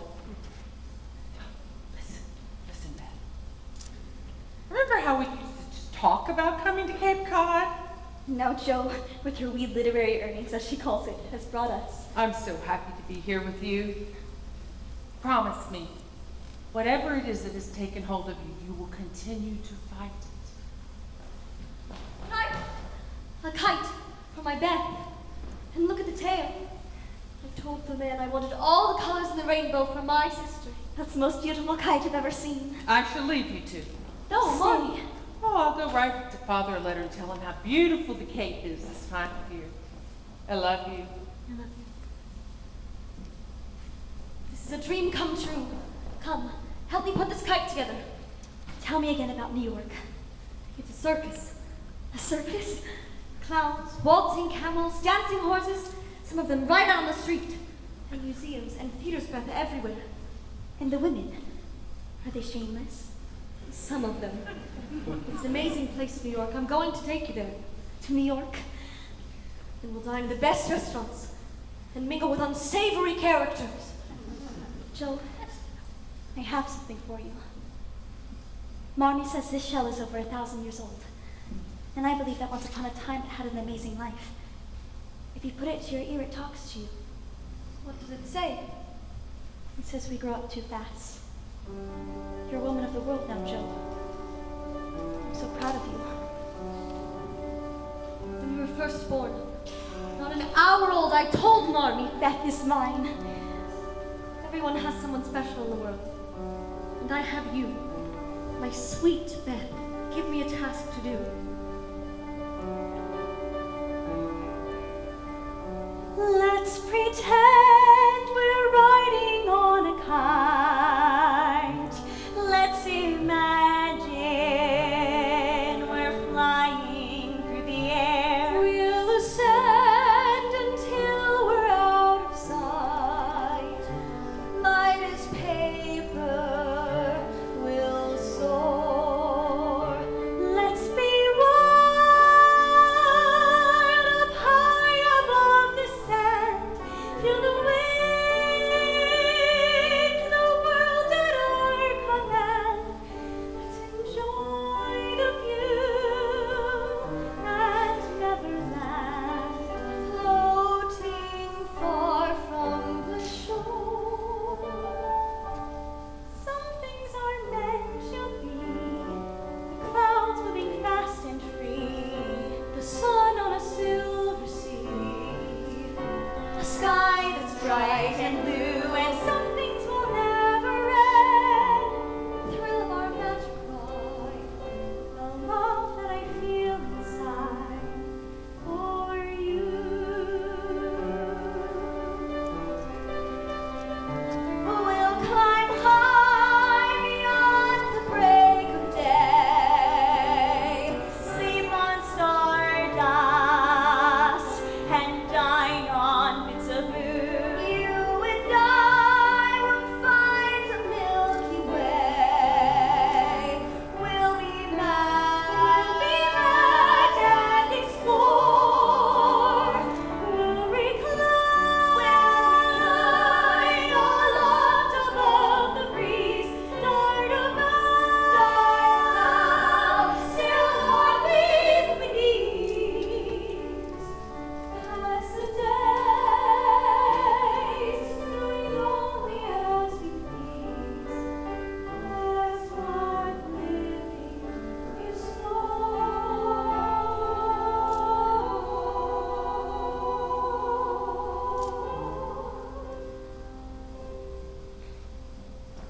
I tell you a secret. Anything. I never made plans about what I'd be when I grew up.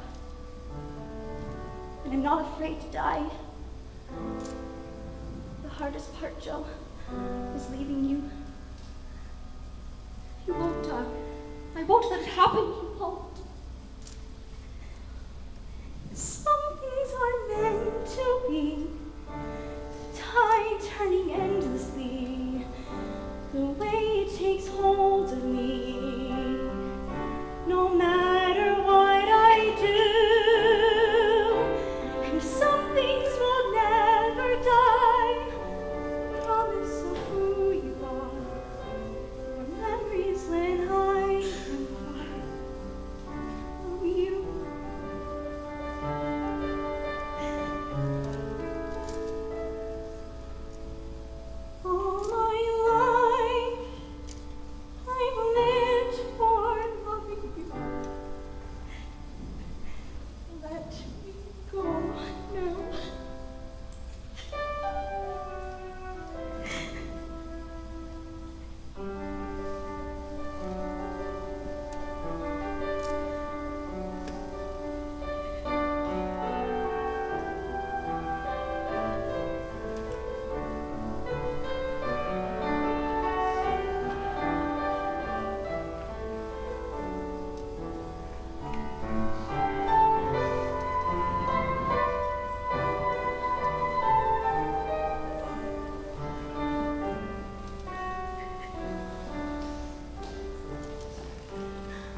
everybody. I'm home.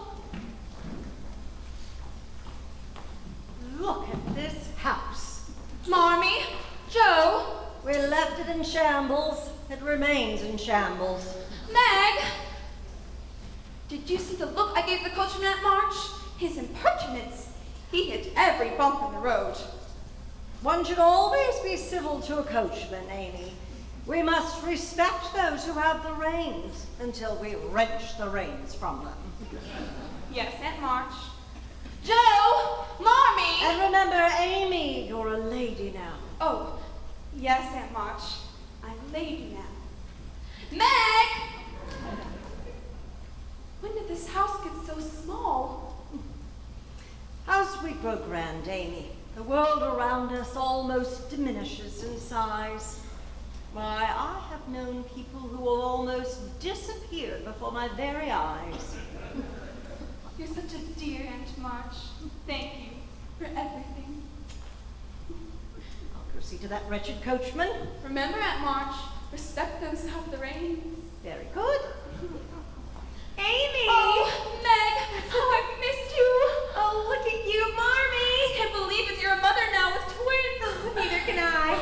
I miss you. Oh, look how beautiful you are. You're all grown up. I am, Marmee. I really am. I feel older now, more sophisticated. You can't imagine all the things I've seen. And wherever I was, I think, if only Meg were here, if only Joe, if only Beth. Oh, baby. I was so sorry I wasn't here to say goodbye. I cried for weeks. I couldn't stop. On March said I was being unreasonable, but my heart was breaking me not to be here with her. Beth understood. Oh, Joe, I've missed you. She said, tell Amy not to fret. Did she really say that? She was so brave. To the very end, you'd have been so proud of her. Here, I got her this metronome. The man said there wasn't another one like it. Where did we get this magnificent piano? Mr. Lawrence gave it to Beth. Oh, he's such a dear, isn't he? Oh, it's so good to be home in our dear house. Show us what you brought home. Oh, it's a king's ransom. You can't imagine all the things I've seen. I ate frogs, Marmee, actual frogs. And is John still romantic? More so. Oh, I knew it. Men are so amazing. That's almost everything. Laurie, Joe. I hadn't known you were coming back too. Yes, we all sailed in on the same ship. You look different. Do I? I'm taller, an inch or so. I appreciate how you looked after Amy and on March after our loss of Beth. I heard the news. I was devastated. I didn't come to visit you in New York. I wanted to. I thought about Oh, no, Laurie. I was so unfeeling. You said what you felt. No. Guess what? What? I sold a story. You did? Oh my gosh, Joe, that's amazing. I've always had that sort of faith in you. I know you did. You know, you look different too. More distinguished. Really? I missed you. Missed you too. You know, I learned something about myself. What's that? I was never meant to fly on golden wings. Who is? You. You, Joe, you were meant to soar. Me, I was meant for more mundane things. I decided I would go into grandfather's business. I know it was the last thing in the world I would have chosen for myself, but the truth is I'm actually quite interested with the prospects. I shall be wily and shrewd. Laurie, there you are. Amy! Did you tell Joe? Tell me what? The most amazing thing. Really quite a thing. You tell her. No, you tell her. All right. I'll tell her. We were under the bridge of sighs. In a gondola. Under Italian skies. She was singing lullabies. He said he liked the way I sing. The day was ours. We talked for hours. It was amazing. I said I love fireflies. I said so So do I. Told them I hate goodbyes. There was something in her eyes. I swear the bells began to ring. We felt that we We're so alive. It was amazing. So tell me, who proposed to who? Oh, you know? You're trying to be so discreet about it. Oh, Amazing, there we were in Venice. Never got along In Venice. when he suddenly stood up And shouted, will you marry me? It was so romantic. Then I fell into the water. Before we even knew it. She dove in and rescued me. It's happened before we knew. Could we have known? Amazing what time can do. From that moment my heart flew. We'll be married in the spring. Whoever thought in all the world we'd fall in love, and yet we did. Was amazing. Amazing. Amazing. The most amazing thing.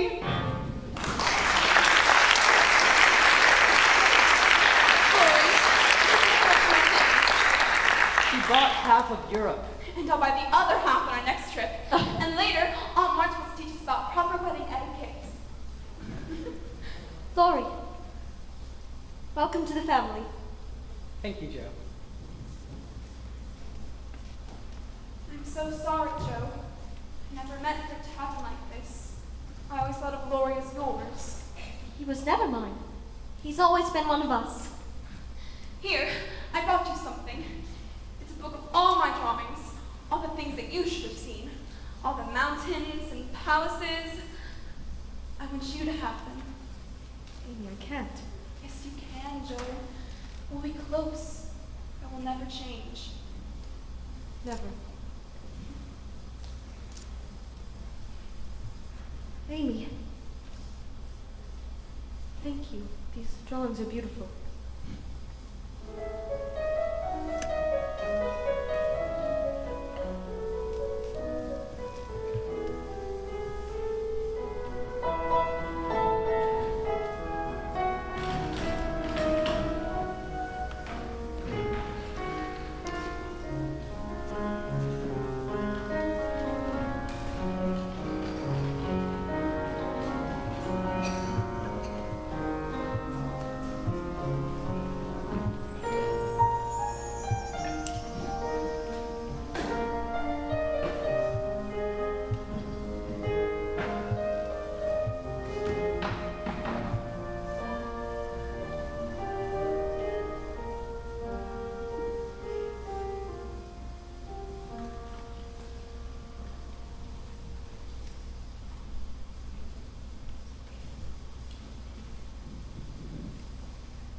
It's been a while since you've been up here.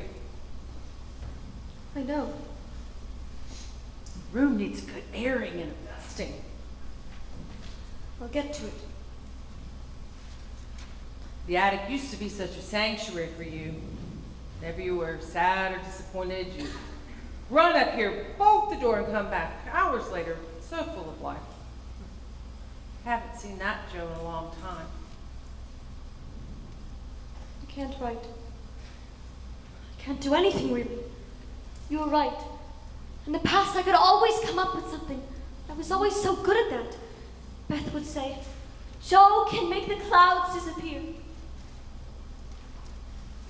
I miss Beth. If I hadn't broken our promise, if I hadn't left for New York, everything would have been different. Joe. Joe, you cannot change what has happened. No one could have done more for Beth than you did. How can you say that?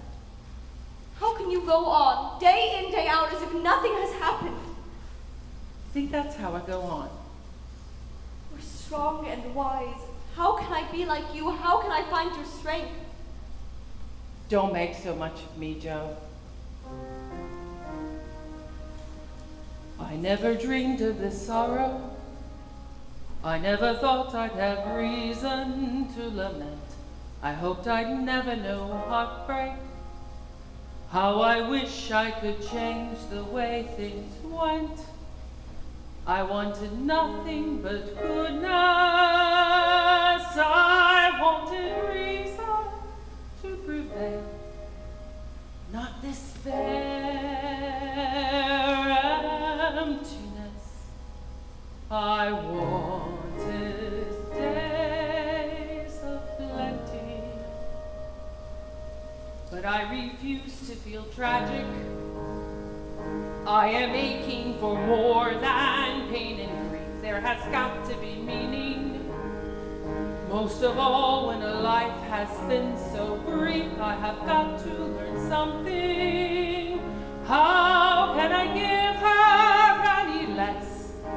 I want life to go on. I want days of plenty. You have to believe there is reason for hope. You have to believe that the answers will come. You can't let this defeat you. I won't let this defeat you. Must fight to keep her there within you.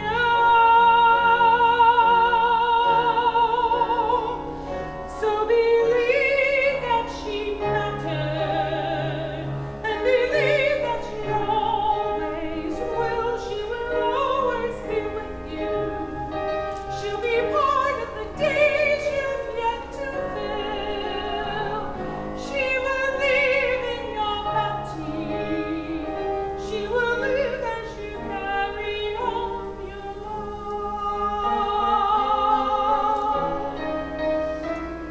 So carry on, full of hope.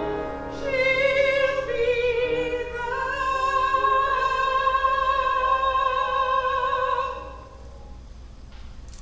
for all your days of plenty.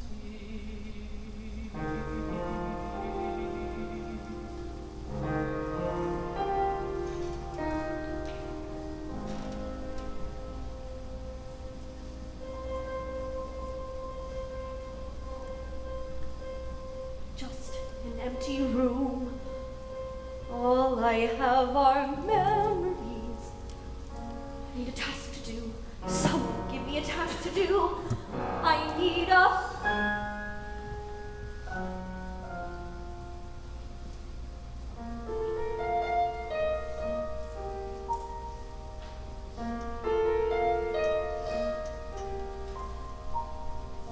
thought that somehow we would always have forever.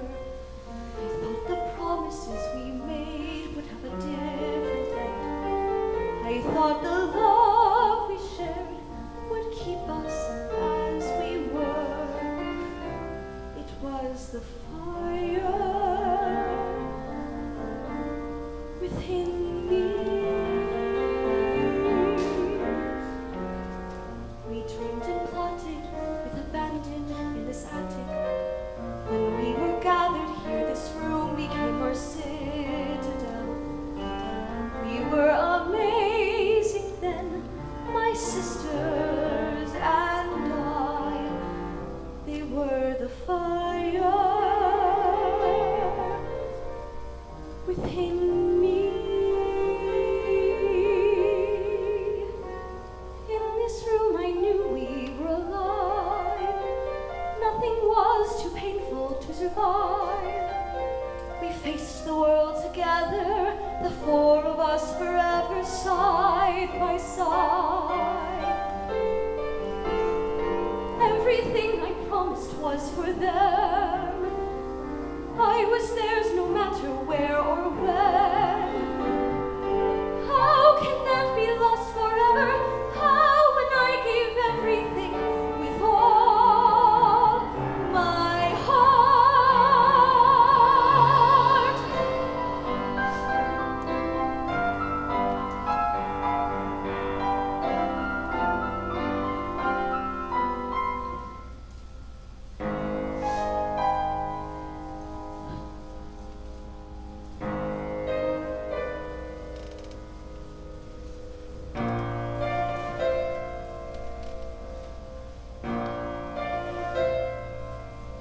several days before Christmas.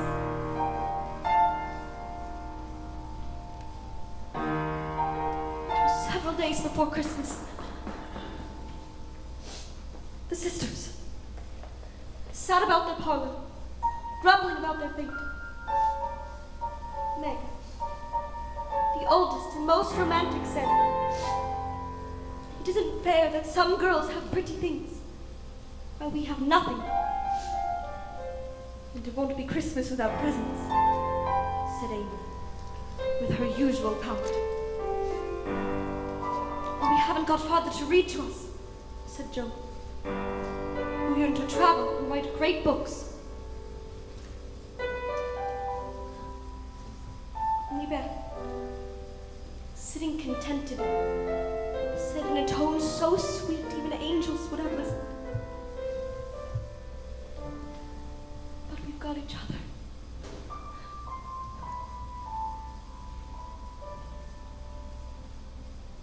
Everything they promised them is here. All of us the way we used to be. We will always have each other. They will always be the fire in my heart. Here I go, and there's no turning back. My great adventure has begun. I may slow, but I've got giant plans to shine as brightly as the sun. Here in all the smallest details of the past, here in this attic, suddenly life is something that's the four of us forever here at last. As unexpected as can be, astonishing.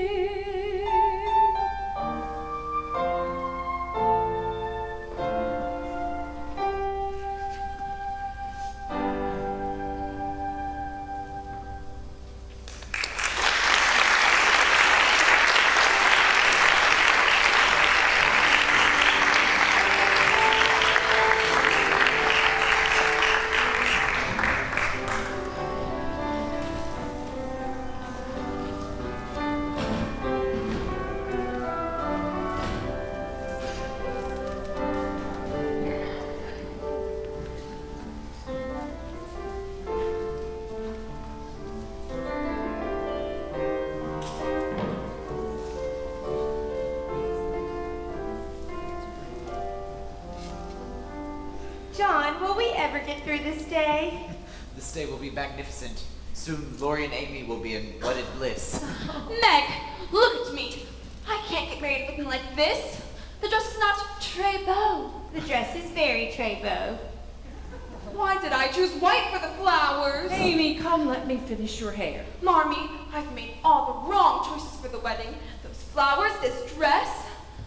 You look like a Madonna. Merci, John. It was all Laurie's idea to have the wedding at a very petite maison. I can deny Mon Amour nothing. Why, she's speaking French. Was I that silly at our wedding? Worse. John! You were inspiring.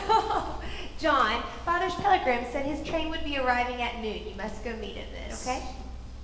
3 sets of dishes, 2 sets of silver, 4 cut glass bowls, 16 chairs, and all the flowers from my conservatory. I have joyously given all my worldly possessions. Psst, where's Amy?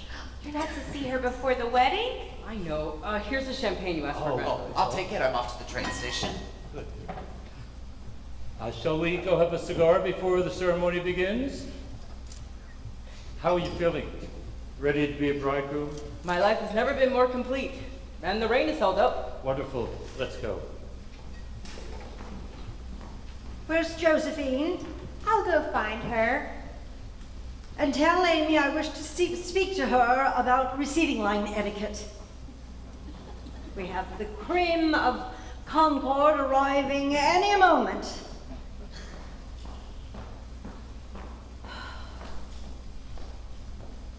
Wish to speak to me? I suppose you realize this could have been your day. And do you think I've made a ghastly mistake? I do not. Amy and Laurie are ideally suited to each other. I've gone over my will. Not much. Please. Meg will inherit most of my money. Amy is making her way into society and won't need any of it. And as for you... I don't want your money, Aunt March. Oh, I know you don't want anything, and yet you want everything.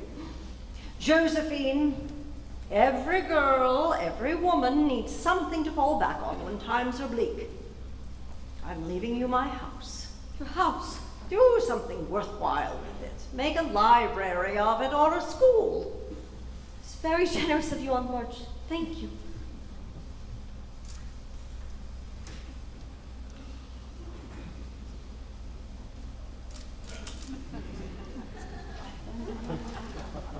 I don't like that dress. It was one of your old ones. Well, it looked better on me. Joe, there's a strange man at the front gate asking for you.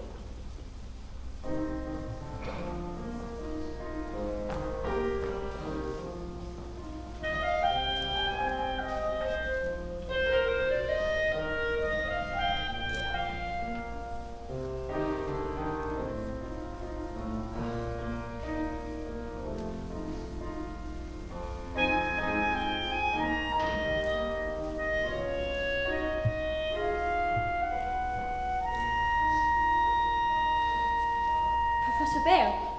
Hello. Hello, this is a surprise. I know. You wrote if I should ever come north, I should come visit you. Yes. But you never thought I would do it. Well, I did it. I'm here. Should I go? No. Okay. I'm intruding. No, you're not intruding. Come, I'll introduce you to the family. No, no. No, not yet. So how is Mrs. Kirk? As impossible as ever. And the boarders? Strange as ever. And you? Me. The same.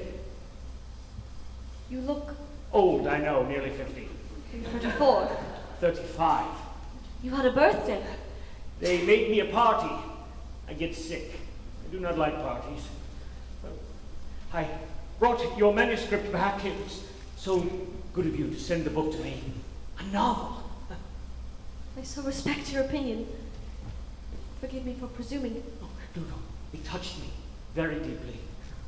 I saw you on every page. I heard your voice. I felt your spirit. It was magnificent. Thank you. Joe, Amy is driving me insane. Now she wants me to change her veil. Oh, excuse me. Meg, this is Professor Bhaer. Ah, yes, of course. I recognize you now from your sister's book. Oh, so you're the one she's let read I'll it. be there in a minute. I have come at a bad time. No, it's just a wedding. A wedding? I often think of you, Professor. I wonder how you're doing. I bought a kite. You bought a kite? Soon after you left, I bought a kite and I took it to the park. Never had a kite. You know, you were right to think I was old. I was. But since we meet, everything is different. Everyone has noticed, my students even, they say, Professor Bhaer, you are smiling today. Miss March. Joe. Joe. We are not at all alike. We have our differences. May I be blunt? Yes, be blunt by all means. I think perhaps it looks like rain. The sky gets bluer by the hour. The water falls in little drops. That's why it's called a sun shower. Ah, and now it stops. You were about to be blunt, Professor. If I say rain, then you say sun. If I say yes and you say no, it seems before we start we're dumb. We even argue at hello. If I say share with me this small umbrella, I say who cares if I get wet? we are as different as the morning and the night. No, we're as different as the winter and the spring. We always seem to fight. We disagree on everything. And yet, you make me smile, you make me laugh, you make me care. How can I explain inside my heart? I feel a pain when you're not there. Though we are not at all alike, you make me feel alive. If we have that in common, that one small thing in common, love could be like a small umbrella in the rain. Josephine! Christopher Columbus! The guests will be arriving soon. I want the family gathered in the parlor. And just who are you? Professor Bhaer, this is my Aunt March. Please, call me Fritz. Fritz. Is that your name, Fritz? Did I not tell you? No. Well, bring in Fritz. You were saying, Fritz? When people discover passion, they've come upon something rare. This fervor they have in common will shelter them anywhere. Though the rest may be rough, with such passion to share, I think we have more than enough to make a marriage if we dare. You're proposing? No. Yes. Yes. I do not mean today or next week, next month even, a year, 2 years even. I am a patient man. I won't be sweet, won't be demure. This I prefer, this I adore. I'll speak my mind, you can be sure. I'll be enchanted to the core. If I say let me share this small umbrella, I'll say who cares if we get wet. we'll be as different as a husband and a wife. No, we'll be different as a woman and a man. We'll fight our way through life. We'll disagree the best we can. And yet, You make me smile, you make me laugh, you make me care. how can I explain inside my heart I feel a pain when you're not there? Though we are not at all alike, You make me feel alive. Yes, we've got that in common. that one small thing in common. Our love is like a small umbrella in the rain.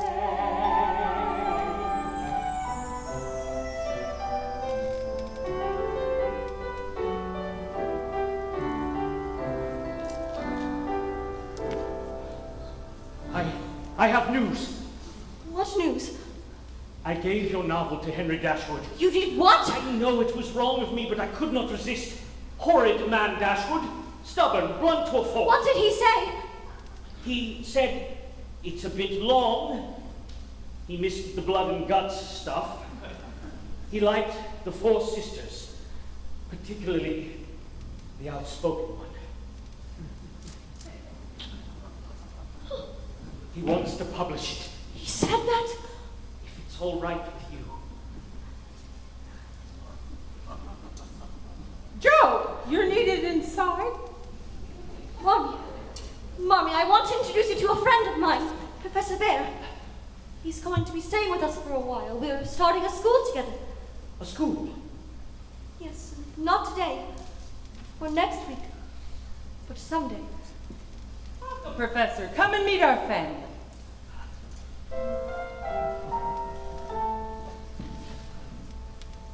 Sometimes when you dream, your dreams come true.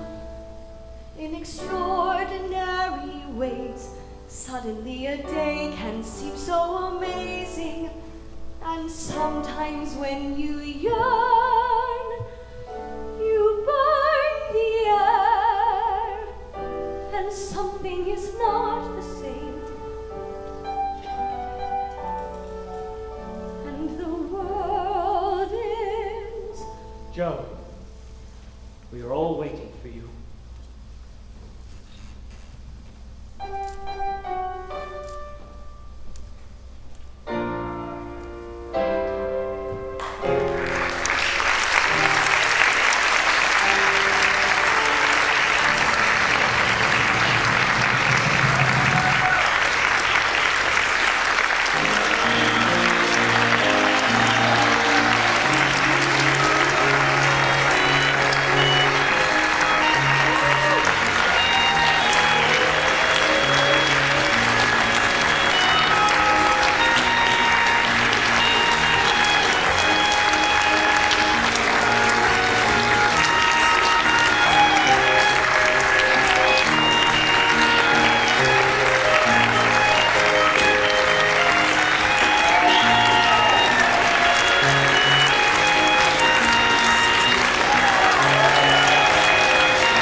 Daddy, you still on the computer?